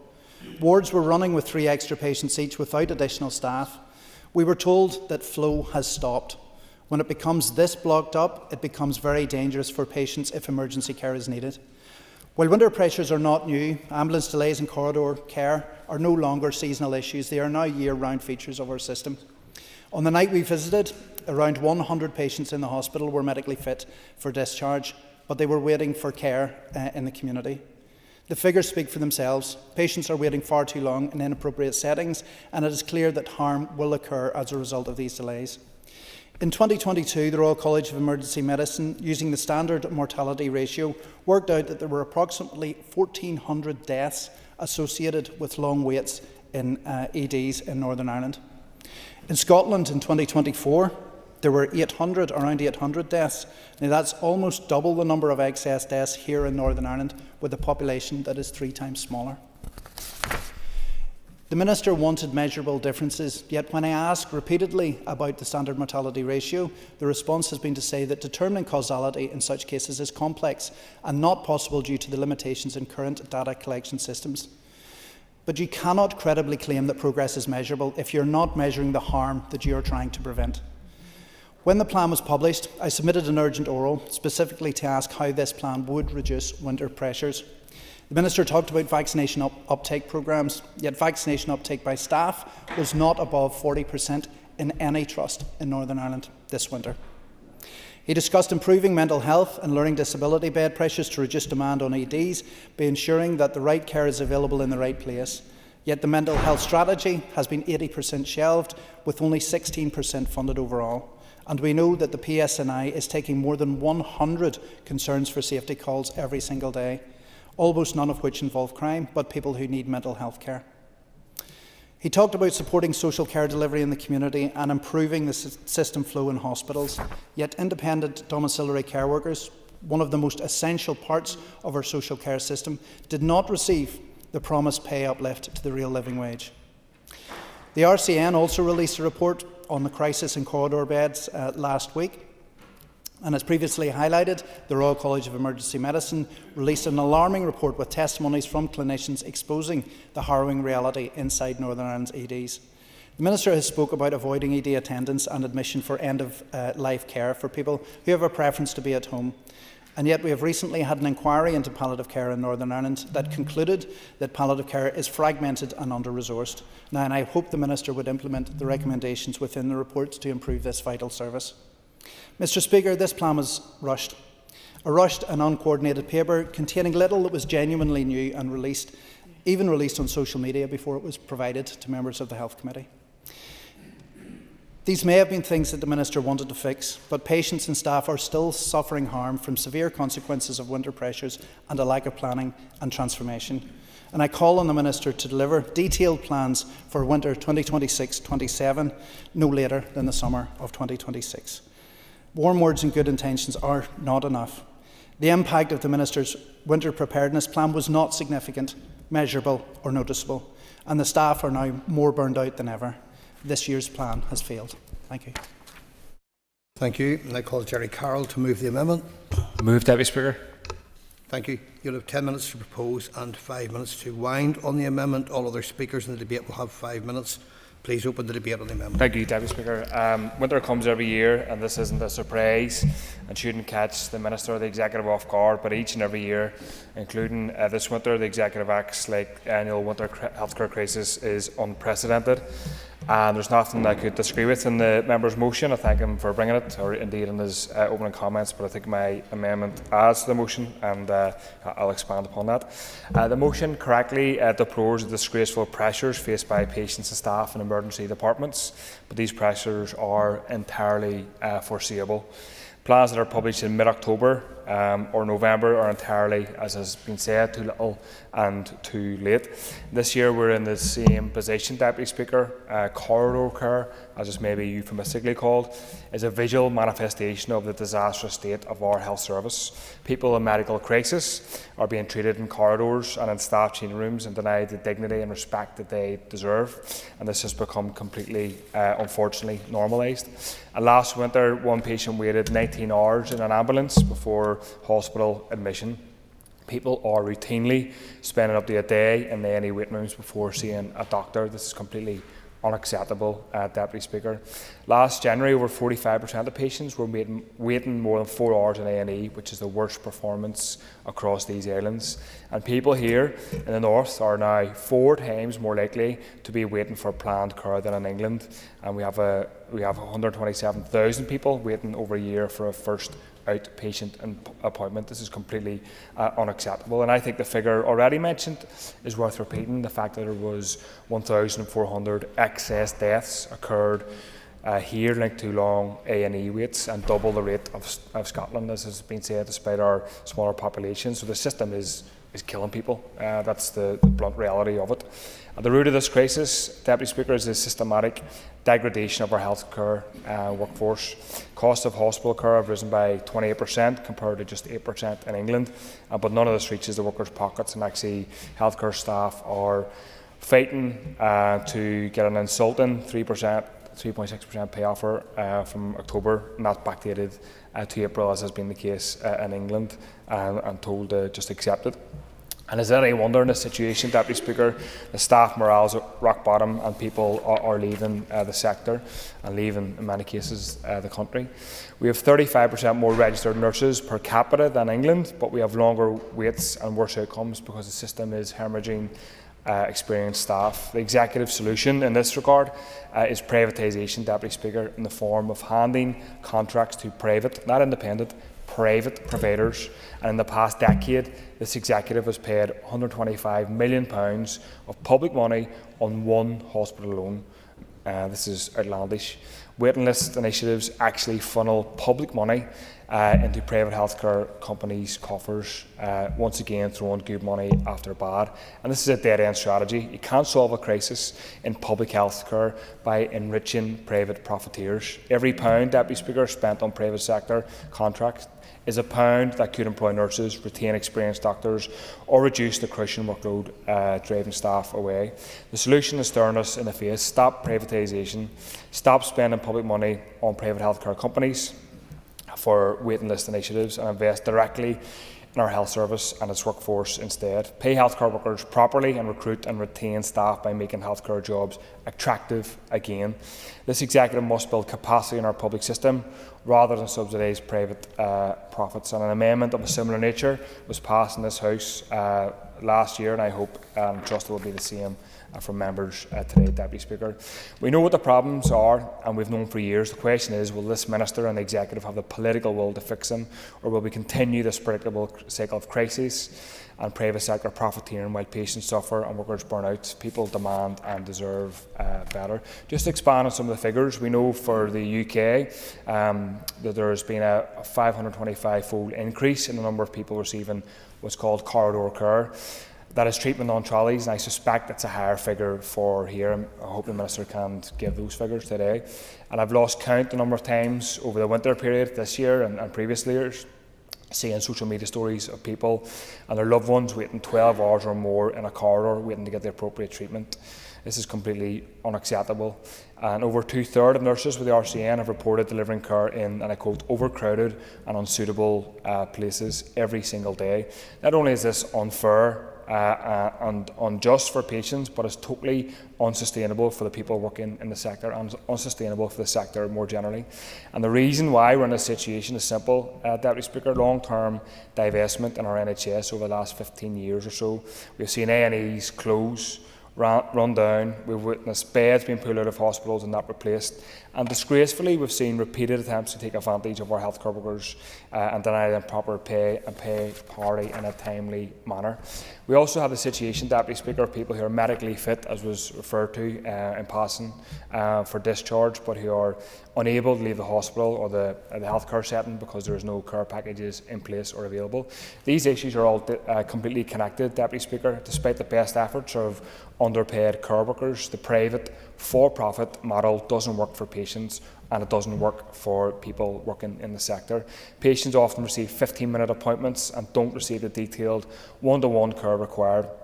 Workers are not paid appropriately for travel and are out of pocket because of low wages more generally. And it's bonkers to me that we have such a disconnected health system. Much is made about silo mentalities, people working together in this building, but when it comes to this part of the health service, it's not addressed or not implemented. And instead of throwing hundreds of millions of pounds of public money, good money to the private healthcare sector, we should be using that money to invest properly in publicly funded health and social care workers and primary care as well. So we don't have in place armies of healthcare workers working for trusts who can keep people healthy, keep them out of hospital, but also to directly work with patients who are ready to leave hospital or other healthcare settings to provide and put in place a proper care package. So that's the reason why I'm bringing this amendment today, and I hope and trust that people will support it. Thank you. Thank you. I call Philip McGuigan. It's a very worthwhile debate, so I thank the members for tabling it. It's a motion that gives us the opportunity to discuss the reality that patients, families and healthcare workers are currently experiencing inside our hospital emergency departments. And given that I want to focus my contributions on patients and staff, I'll get the politics out of the way early. Yes, the Minister, like all the executive ministers, has a constrained budget. The Minister of Health could easily spend more money if he had it. Unfortunately, continuous British governments and their austerity policies have pillaged our public services, particularly our health service. I genuinely believe the only way we can fully redress the problems our health service here in the North is facing and give our citizens the best possible outcomes is within the context of an agreed All-Ireland health service. But does that mean we sit back and do nothing until we get a new Ireland? Absolutely not. Waiting times in emergency departments here are now among the worst on these islands. Our citizens deserve better. And this motion and the problems it identifies boils down to patient safety, staff welfare and system failure. And it is the responsibility of us who work in this place to address all three of those issues. Patients are regularly waiting for hours, often into the following day, to be seen. Many of them are elderly, frail and disorientated. Babies and children, people of all ages, injured or sick. Some under the influence of alcohol or drugs, some in the middle of a mental health crisis. All sitting in hard chairs together in waiting rooms or in the back of an ambulance, and then once admitted onto trolleys in corridors or recliner chairs in observation areas until a bed becomes available. Dignity and privacy is now left at the door into our EDs. This is a system under intolerable strain, and whilst it is a year-long issue, it is a problem that does become exacerbated at winter time. I think what particularly baffles certainly the public is that winter pressure is entirely foreseeable. I get continually asked by distressed family members of elderly patients what has been done to stop this from happening year on year. It's a simple enough question. We do see the same patterns every year with increasing severity. And we've all heard and read the warnings from clinicians and professional bodies. We've read the Audit Office report and the Fiscal Council as referenced in the motion. Over the Christmas period, myself and the Vice Chair of the Health Committee, Danny Donnelly, as he has stated, did visit the Emergency Department at Antrim A&E on a Sunday evening to see for ourselves the situation. We did see the ambulances lined up and parked outside the entrance, unable to discharge their patients. We saw the care in the corridors and the patients sitting in chairs awaiting admittance. It was particularly informative, as Danny has said, to speak to the staff about their view of the root causes of the blockages and the pressures they are facing. And again, I want to thank the staff that we spoke to that night and all the staff working within our hospitals and health service for the work that they do. Doctors, nurses, paramedics and support staff are being asked to operate in extremely difficult conditions. They are in effect holding the health system together at this critical point of care. Emergency departments are not overcrowded because of a failure within emergency departments, but because of system-wide throughput problems. The Fiscal Council's Sustainability Report clearly identifies problems such as delayed discharges, insufficient step-down in community capacity, bottlenecks in social care and immediate care. When patients cannot move out of hospital beds, new patients cannot move in, leading to corridor care and ambulance stacking. These issues have been diagnosed in detail, yet do remain largely unaddressed. Would the member take an intervention? Yes. Appreciate the member taking an intervention. Would you agree with me that we need to put in place as soon as possible the real living wage for care workers in order to address some of the issues you've just outlined? An extra minute. Absolutely. I totally concur with that and fully support the introduction of the real living wage for home care workers, and I'm going to address home care in a bit more detail, and paying staff is obviously part of that issue. Last week, I'm just going to come to that, last week during question time, the Health Minister said, "We do not have enough community capacity. There are patients who are clinical medically fit for discharge from our acute hospitals who are still in beds in those hospitals because we do not have beds in care homes or packages of care to send them to their homes." We all agree on that, and we agree that the fix could take 5 years or more. I'm not sure we do all agree on that. But I do agree from a constituency point of view. I see the difficulties that families have getting their loved ones care packages to get them discharged from hospital. But I have to say, since January, I've been contacted by numerous care providers covering 4 trust areas that tell me that they are standing ready to do much more than they are currently being asked to do, but are facing constraints and obstacles from the trust and the department. They tell me they have the capacity to clear many of the patients currently unable to get hospital discharge. I certainly don't think I agree with the fact that it should take 5 years to come to a resolution on this problem. Getting ambulance handover times reduced is also a necessity, and dealing with the issue of primary care is obviously issues, and I hope others, in their contributions, will deal with those 2 issues. But I really do hope that the Minister will give a commitment that winter pressure planning for 26-27 will begin much earlier, and that detailed plans will be published in a timely way. Patients deserve timely access to care at the point in their lives where they feel most vulnerable. staff deserve working conditions that are safe, sustainable, and where they can know that they are making a difference. Time's up. Rather than stress, moral dilemma. Okay, I call Alan Robinson. Deputy Speaker, and like others, I very much appreciate the motion being brought before us today by the proposers.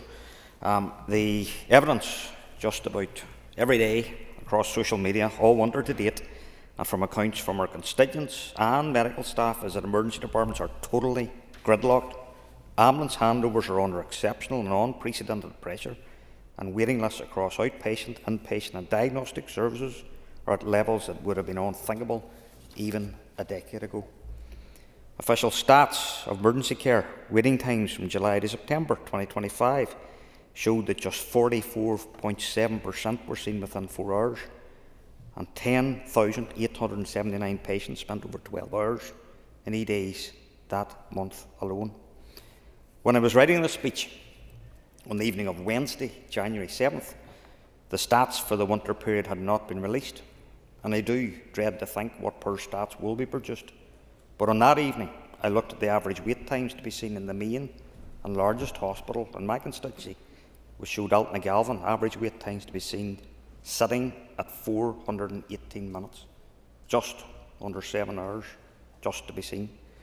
And that was reflective right across the hospital network, where the Royal College of Emergency Medicine snapshot of all 9 major EDs on 8th of December 2025 found cubicle occupancy for patients awaiting beds at 137%, with 401 people waiting for an inpatient bed and 49% of them receiving care in non-designated spaces, including corridors, floors and chairs.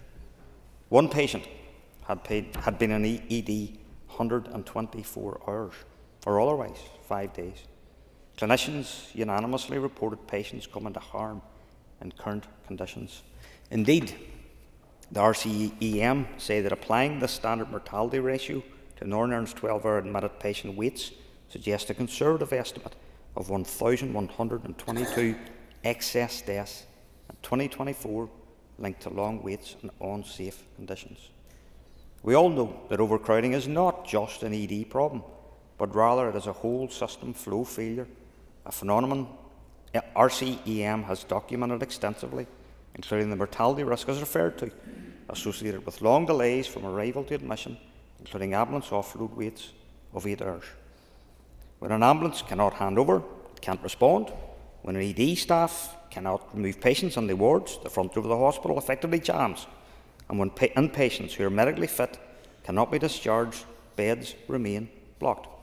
That's the simple cascade that is leaving patients in hospital corridors and has the RCEM telling us that staff morale is at an all-time low and where people dread coming into work simply because they can't provide the high standard of care that they wish to provide. The Northern Ireland Fiscal Council Sustainability Report 2022 Special Focus Health warned about the throughput constraints and the need to improve the efficiency of care delivery and hospital flow. And those warnings remain painfully relevant today, and even more so. The winter preparedness plans published in recent years saw a range of measures, but while they have been worthy, but some with little funding, they just have not been enough to prevent overcrowding and prolonged waits. RCEM, among several recommendations, call for improving social care arrangements to help with delayed discharges and therefore restoring patient flow.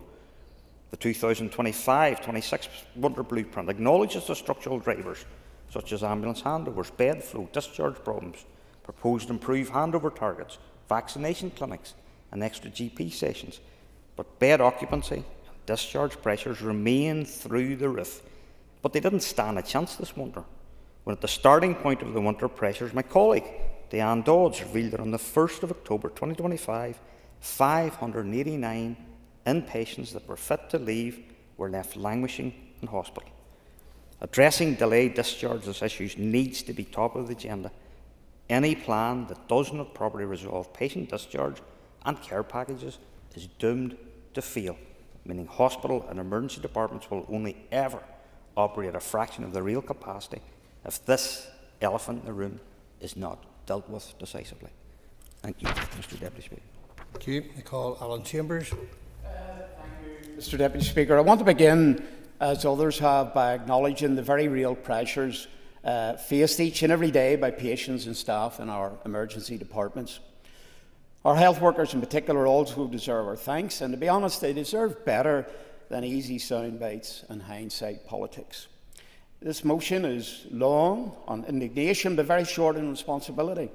It lists pressures as though they appeared overnight, as though health and social care are simple systems with single levers that ministers can pull at will. It is always easy to criticise from the sidelines. The suggestion that winter pressures were entirely foreseeable and that no early planning took place is simply wrong. It was wrong when it was first claimed, and it's still wrong. But clearly the Alliance Party believe they know more than the Chief Medical Officer, the Chief Nursing Officer and every Trust Chief Executive in the province. Over recent months there have already been various debates in the Chamber and briefings provided to the Committee. In some detail, the operational actions taken have been set out, the evidence of improved performance in key areas, and the hard facts that some members prefer to ignore. Reductions in 12-hour delays, improved ambulance handover times in several trusts, targeted discharge efforts that, even with the social care challenges, still created real capacity at critical moments. Those gains did not happen by accident. They happened because of planning and people making difficult decisions in real time. But just to be clear, I'm not for one moment going to pretend that all is fine across our hospitals. Of course they're not. As MLAs, we are contacted daily about the pressures, and I'm sure also members of our family have been involved in going to action in emergency departments. But I find it particularly disappointing that those bringing the motion call for assurances and timelines for winter 2026, as though nothing is already underway. I thought the Minister has already been on a provincial many times before in the Chamber. Planning for future winters is already ongoing. In fact, it never really stops. In early December, we all watched with some trepidation that rapid spread of the flu, but in reality, it rising so early and peaking so quickly actually helped avoid some of the worst immediate early January pressure. But not even the best modelling can fully predict the future. To ban what is already happening while simultaneously accusing the Department of inaction is political theatre, not scrutiny. Mr. Deputy Speaker, no one in this House has a magic wand that will instantly remove corridor care or eliminate queues in emergency departments.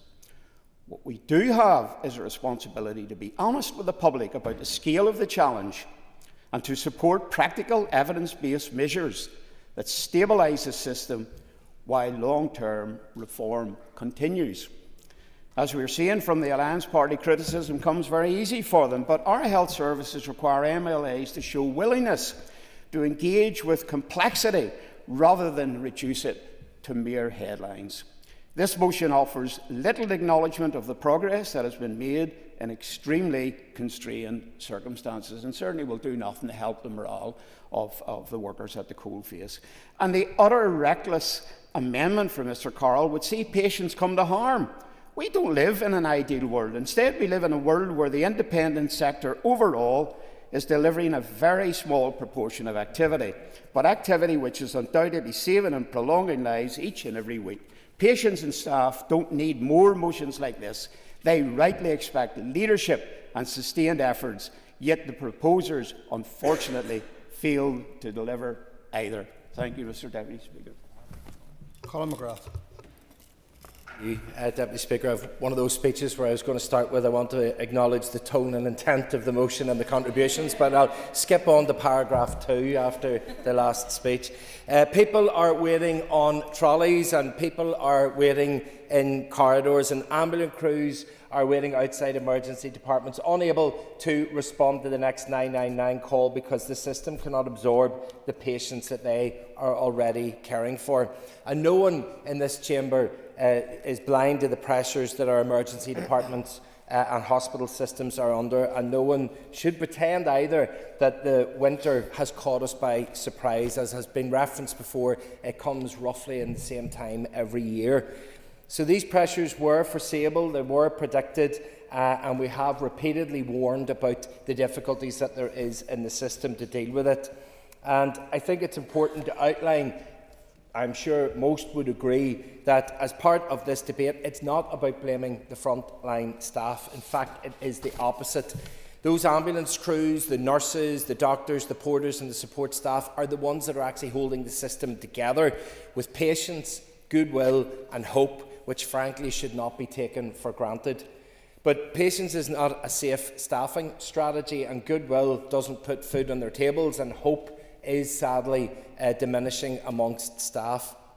When an ambulance crew is parked outside an emergency department for hours, the system has failed them, and it has failed the patient waiting at home who cannot get an ambulance because the crew is stuck outside a hospital. And we all know the result of that, and the tragic stories of people waiting for hours upon hours for an ambulance and even losing their lives sometimes while they're waiting. And throughput is the issue. Patient flow is the issue, and until we fix what happens after someone arrives at the hospital, no amount of public messaging about alternatives will solve it. Delayed discharges, lack of social care capacity and workforce shortages create a logjam that backs right up to the front door of hospitals, outside into the driveways and into the houses of people that are waiting. And I get it. I know that I'm an opposition MLA and my words will be treated as, here goes the opposition again, giving off about bad things. But don't take my words for it. Hear the voices of the people who have been left behind. Healthcare staff and patients who have reached out to me directly. And these are quotes from them. We're broken. Crews that are willing to work to put extra ambulances on the road are denied overtime as the ambulance service does not have any money left this financial year. Another, something serious needs to be done because staff are getting burnt out. And another, I did not sign up with the ambulance service to sit with 1 or 2 patients outside hospitals for over 12 hours. I wanted to make a difference. And again, I really feel for the doctors and nurses. It's not their fault that all of this has happened, but this problem has been going on for over 20 years. And a further issue which has been relayed to me is that trusts are not fully utilising commissioned services because to do so would cost money, and they're trying to identify efficiency as requested to do so by the department. And the obvious outworking is that those patients who are ready to leave hospital and cannot secure a domiciliary care package are left in hospital waiting, causing the person in the ED to wait, causing the person in the ambulance to wait, causing the person to dialing 999 to wait. And as the SDLP said in our document last year, health can't wait. Having heard that, I now want to ask a serious question of the Minister for his reply, and I do so in a constructive spirit. What is it going to take for you to act with the urgency that patients and staff deserve? Because telling people that the system will take 5 years to fix offers no comfort to the person who dials 999 tonight. It offers no reassurance to the family sitting beside a loved one on a trolley, and it offers no incentive to the paramedic or nurse wondering whether staying in this system is sustainable. Because unless you're willing to pay social care staff properly, or worse still, promise them a real living wage and then renege on it, what is keeping them here? Unless you're willing to bring forward safe staffing legislation, what confidence can we have that staff conditions will improve rather than deteriorate? I think the frustration for many of us is that we knew that the problems were coming. We had high hopes last year because there was lots of promises about blank pages and sitting down and getting early resolutions to be prepared, and I don't think it took us to November before all of that was obliterated, and that was shocking. Thank you. Linda Dillon. And I welcome the opportunity to speak in this debate and to address the issues raised in the motion before us. No one in this chamber denies the immense pressure being experienced by patients and staff in our emergency departments. Those pressures are real, they are visible and they must be addressed. It is equally important that this debate reflects where we are now and not where we were last year. Our health workers, nurses, doctors, paramedics, porters, care workers, admin staff are the backbone of our system. They have worked under extraordinary pressure, particularly through winter periods, and they deserve recognition, respect and support. The Department of Health now has a record budget of over £8.4 billion, supported by additional allocations through monitoring rounds, No previous health minister has operated with this level of executive backing, and that is fact. And that is not just financial backing, that is real, genuine backing. And that does not remove the problems, the challenges that face the health minister. The key question is not simply how much money is available, but how it is being used. Are we doing things differently? Are we learning the lessons of previous winters? Rita Devlin from the Royal College of Nursing was very clear this week when she said the department needs to change how it delivers services.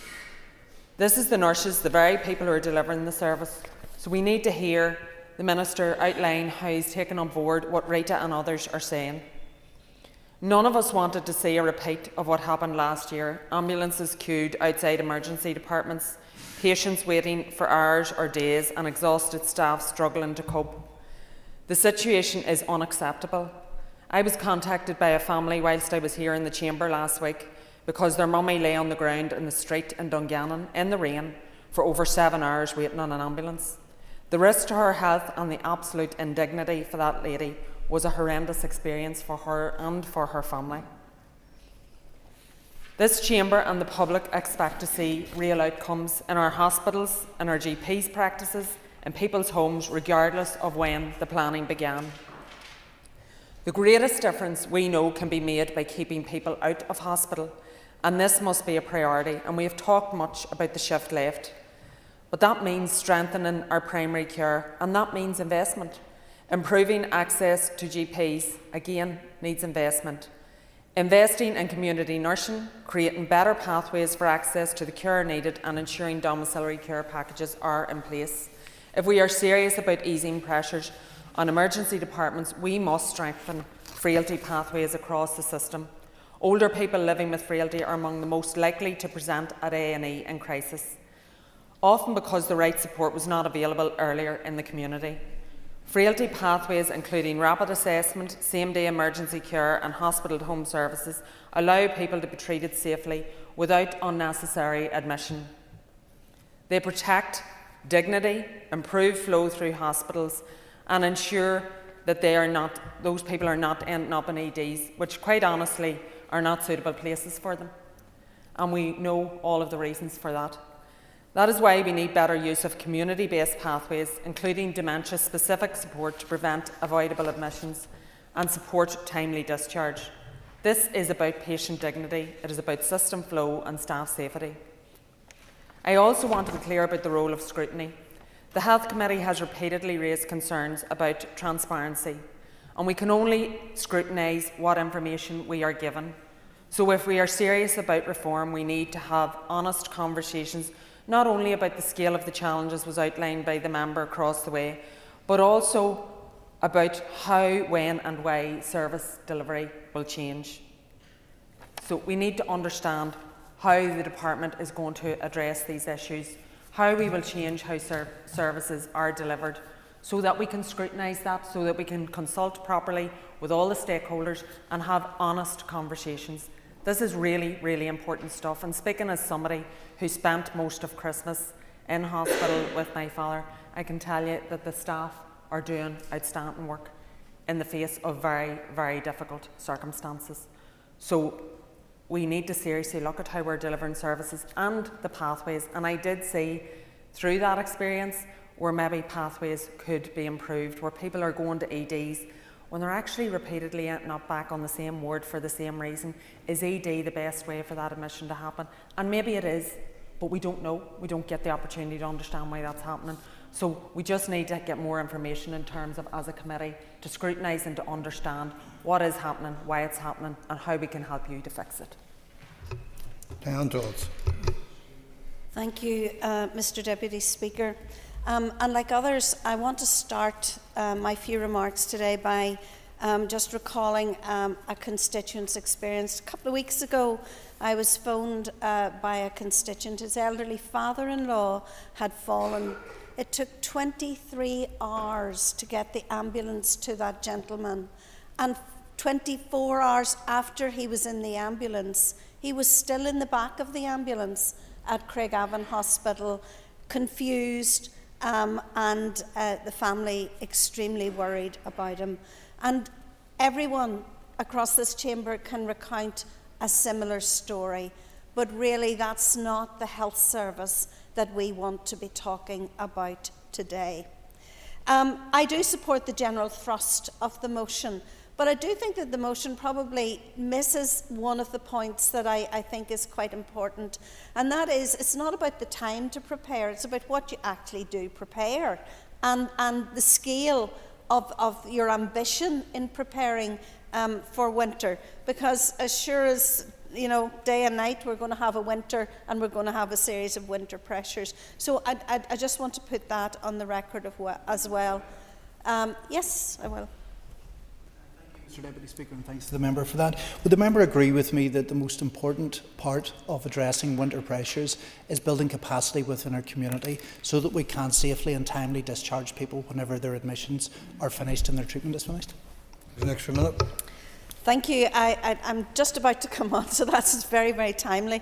I think that one of the problems with the winter preparedness plan is that it failed in the scale of its ambition, and it didn't address the really big issues. It didn't tackle those head on, and that is the big issue is flow through hospitals. And if we cannot get patients out of hospital, then we are going to have patients who are queued in corridors waiting for a bed. I looked at Friday's figures, and on Friday's figures, 640 patients had been declared medically fit for discharge from our hospitals, but were in an inpatient bed. Meanwhile, 350 people in our EDs had been assessed as requiring admission into one of those beds and were either sitting or lying uncomfortably in a corridor or some other unsatisfactory space in an ED. They were part of the 373 who had been waiting across Northern Ireland more than 12 hours in an ED, and with 2,768 people having waited more than 12 hours over the course of the previous week. That's 22.5% of everybody who attended ED in Northern Ireland waiting that length of time. So it doesn't take someone who's incredibly smart or anything else to tell us that if you can't get people out of hospital, then it's extremely difficult to find beds in hospital for them. And Minister, I do think that despite all the groups and planning groups and all that have been set up, this is an issue that has to be tackled, and we will not see an improvement until we do tackle the issue. And I think that that is one of the most important things that we can do. I do want to address a couple of the projects that are in the winter preparedness plans, and that's things like the geriatric assessments and care plans. Now, these were to be directed at 3 practices in West Belfast. And how many of those 10,000 medical plans have been carried out? Acute care at home services. And this is what I mean by scale. Tracy McCaig actually said at one of our committee meetings that the Northern Trust didn't have an acute care at home service. It was being set up in November, but it would cater for 10 patients. Now, clearly that's not, it's great for the 10 patients who get it, but not at a scale that people would need.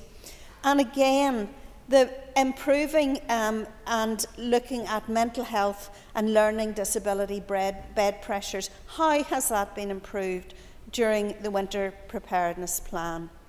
Can I just say a few words on the amendment? I agree in one sense with the amendment that we should be investing in our staff and our healthcare facilities and expanding all of that, but I will not be voting for the amendment, because the reality is that we need the private sector to take some of the pressure off those healthcare waiting lists. Just think of those 540,000 people in Northern Ireland who cannot get a first consultant appointment and are waiting many, many years.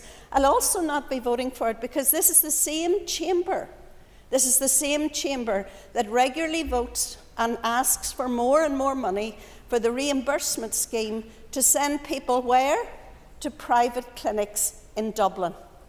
So, I mean, it's really anyone who's getting up to vote for that needs to think very, very carefully about what they're doing.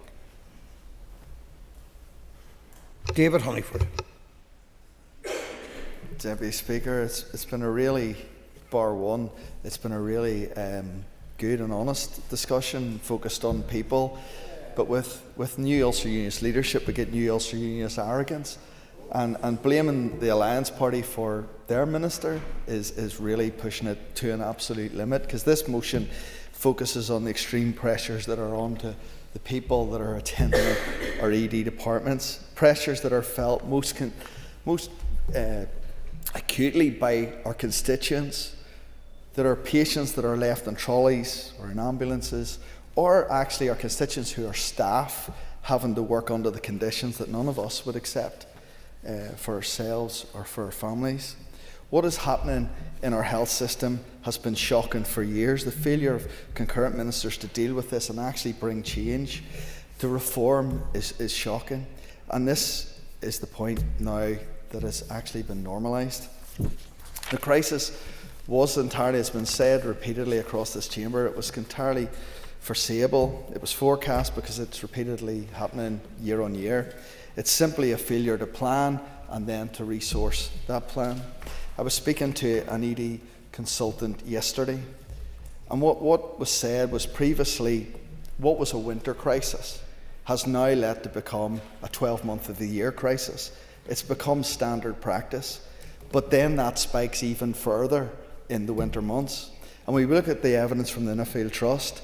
Their analysis of productivity of Northern Ireland's health service sets out clearly why emergency care is under sustained strain. Their conclusion is right and clear in front of us, that emergency departments are not the problem. Dedicated staff are working flat out, but delays that are caused by a system that backs up with beds been blocked, patients trapped that can't get home, are leaving our staff firefighting instead of doing what they're paid and to do, which is treat people.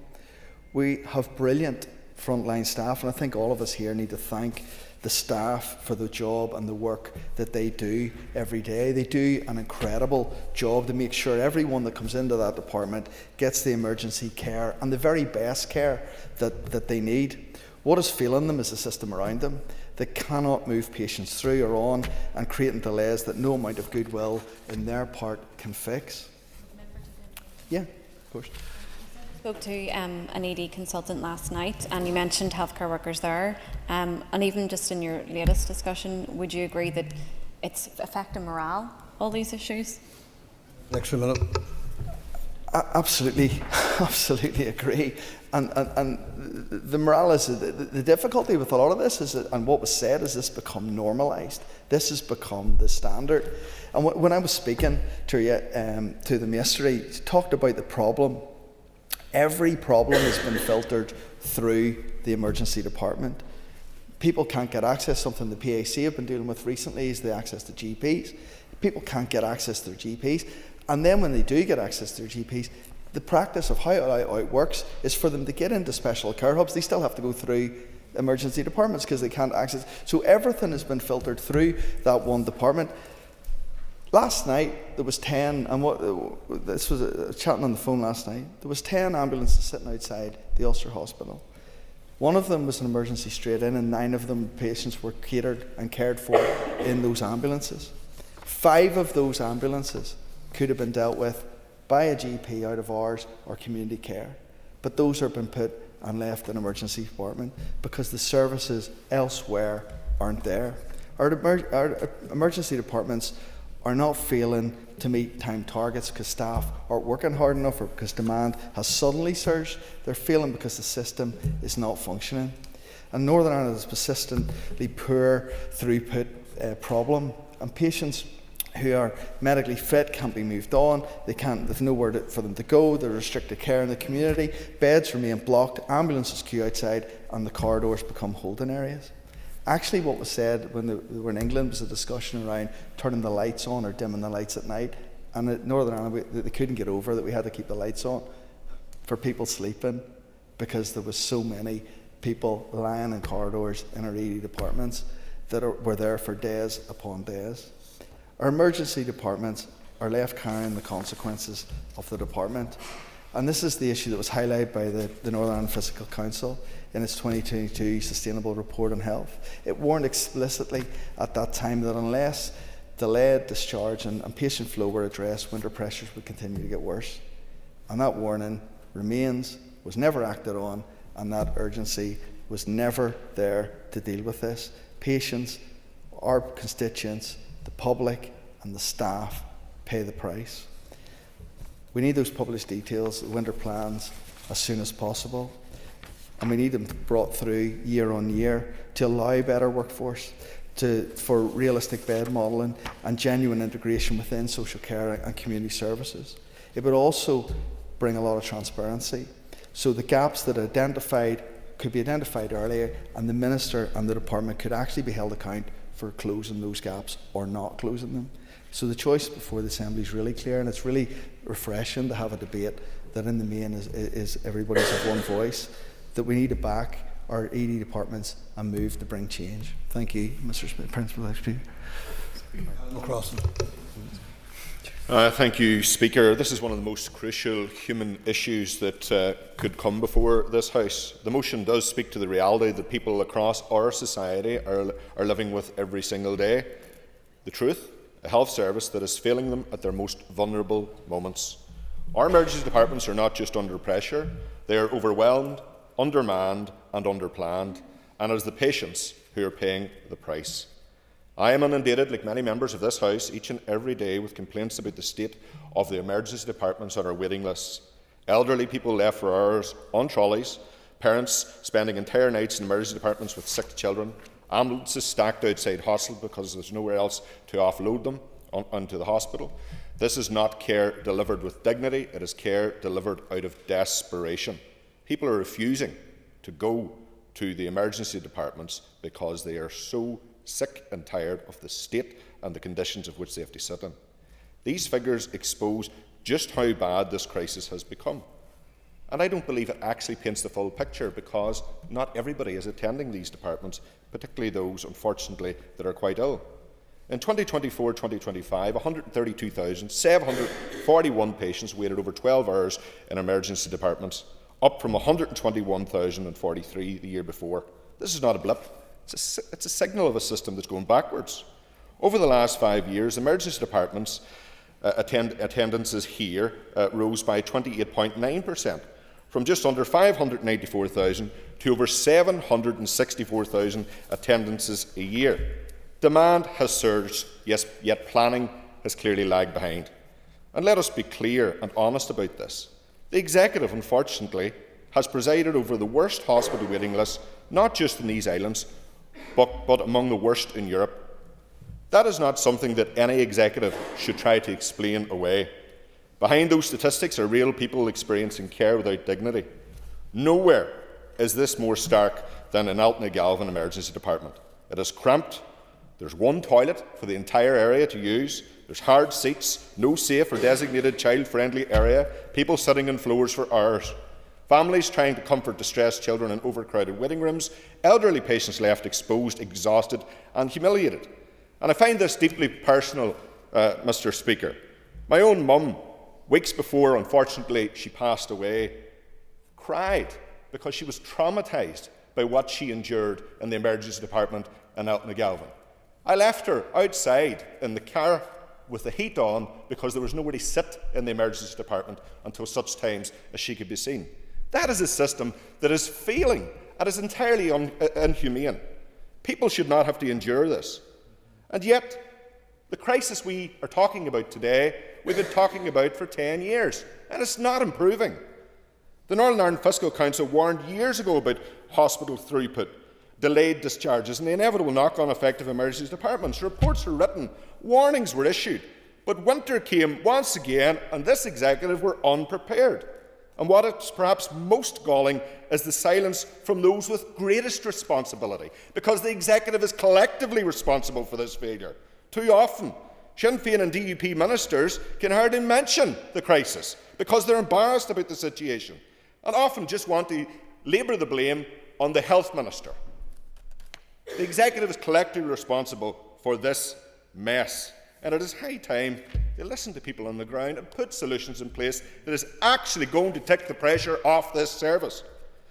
A system that strips people of dignity at their most vulnerable is not compassionate, and a system that plans for winter at the last minute is not being led. This motion does not demand miracles. It demands honesty and planning and accountability from this place. It calls for winter pressure planning to begin earlier with clear timelines and published plans, not excuses delivered after the damage is done. Most importantly, it demands that we stop normalising this failure because it's not normal. It's unacceptable. Patients deserve dignity. Our staff deserve support. And the public deserve an executive that takes collective responsibility instead of trying to pass the buck. It is time to stop the talking. It is time to take action. 10 years on from Mungoa, and we're still having the same conversation. People have suffered enough. Fix this mess now. Timothy Galston. Deputy Speaker, when I come to this chamber and raise specific issues, it's often because members of the public have asked me to raise those issues on their behalf. The Health Department is by far the most frustrating for me in my 19 months in office. It's disappointing that on many occasions I have had to send constituents recordings of what has taken place in the chamber or extracts from Hansard and tell them I raised the issue, I raised the matter, but when it came to the Minister summing up, he simply ignored the points I made. Similarly, when it comes to written questions, the Minister knows that some of my questions have been sitting with his department for 9 months that should have been answered within 10 days. When a Freedom of Information request asked when he received the draft answers to those and other questions, I am told in a response I received just last week that the department is in such a state of chaos they cannot even tell me when the Minister received those draft answers. This isn't political theatre, Mr. Chambers. This is reality MLAs are facing in this place, and it's no surprise when patients are facing the same chaos when they try to get medical care. When Mr. Donnelly opened the motion today, he introduced it and said he was speaking on behalf of patients on waiting lists, patients in trolleys, patients waiting in A&Es, and patients waiting in ambulances. I want to give a voice to the families who have dialed 999 and have called the ambulance and are waiting with anxiety in their house, and often when the ambulance comes, it can be too late. I think today of the Dara family. Willie Dara sadly passed away in December 2024 after taking chest pains in his own home.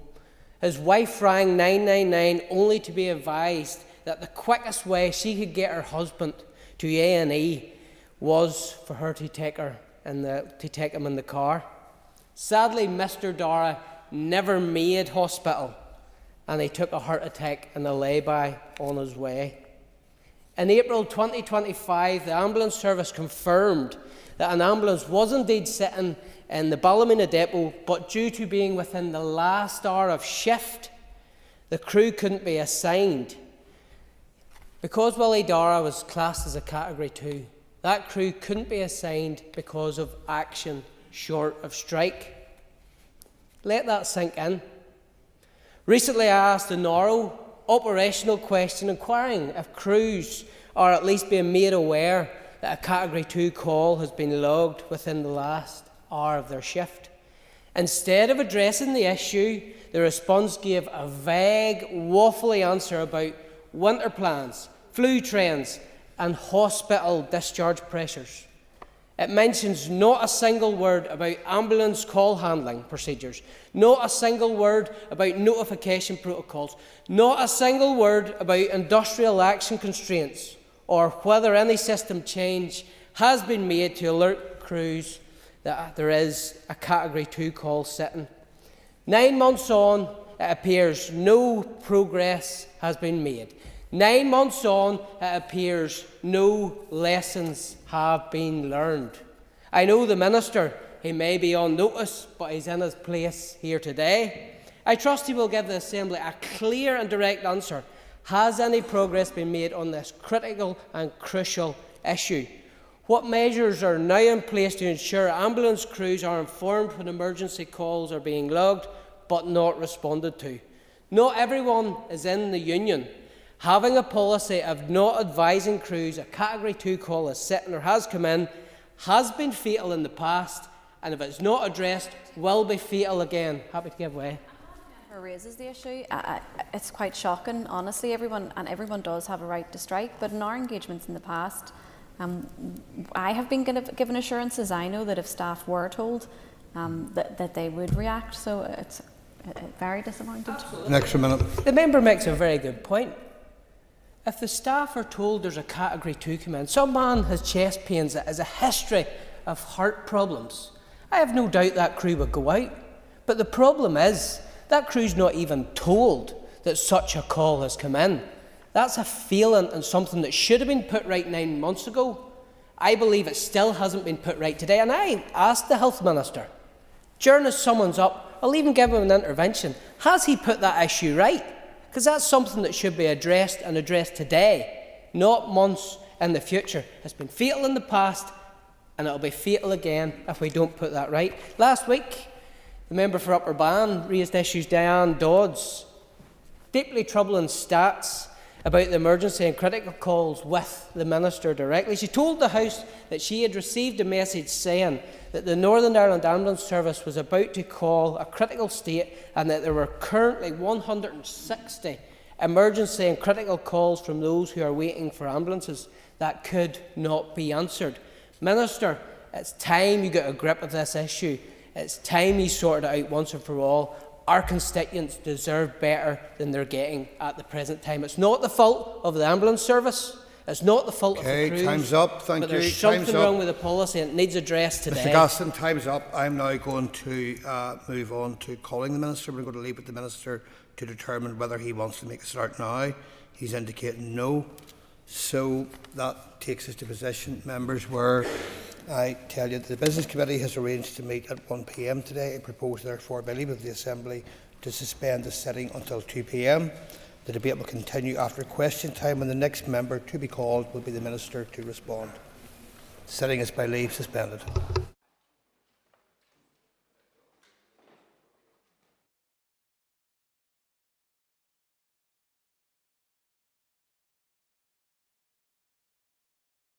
Assembly Chamber. Sound.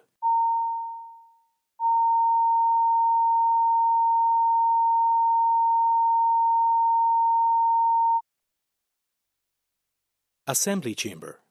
Sound.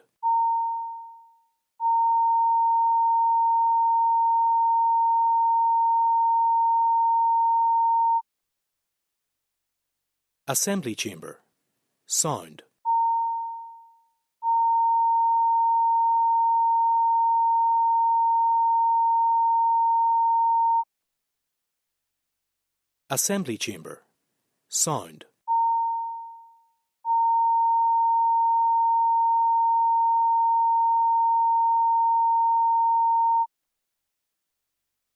Assembly Chamber.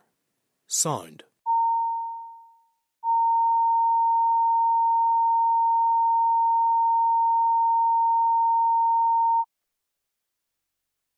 Assembly Chamber.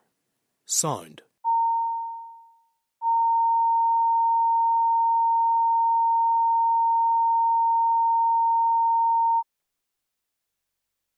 Assembly Chamber. Sound. Assembly Chamber. Sound. Assembly Chamber. Sound.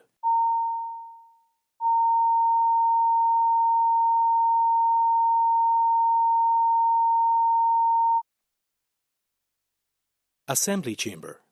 Sound.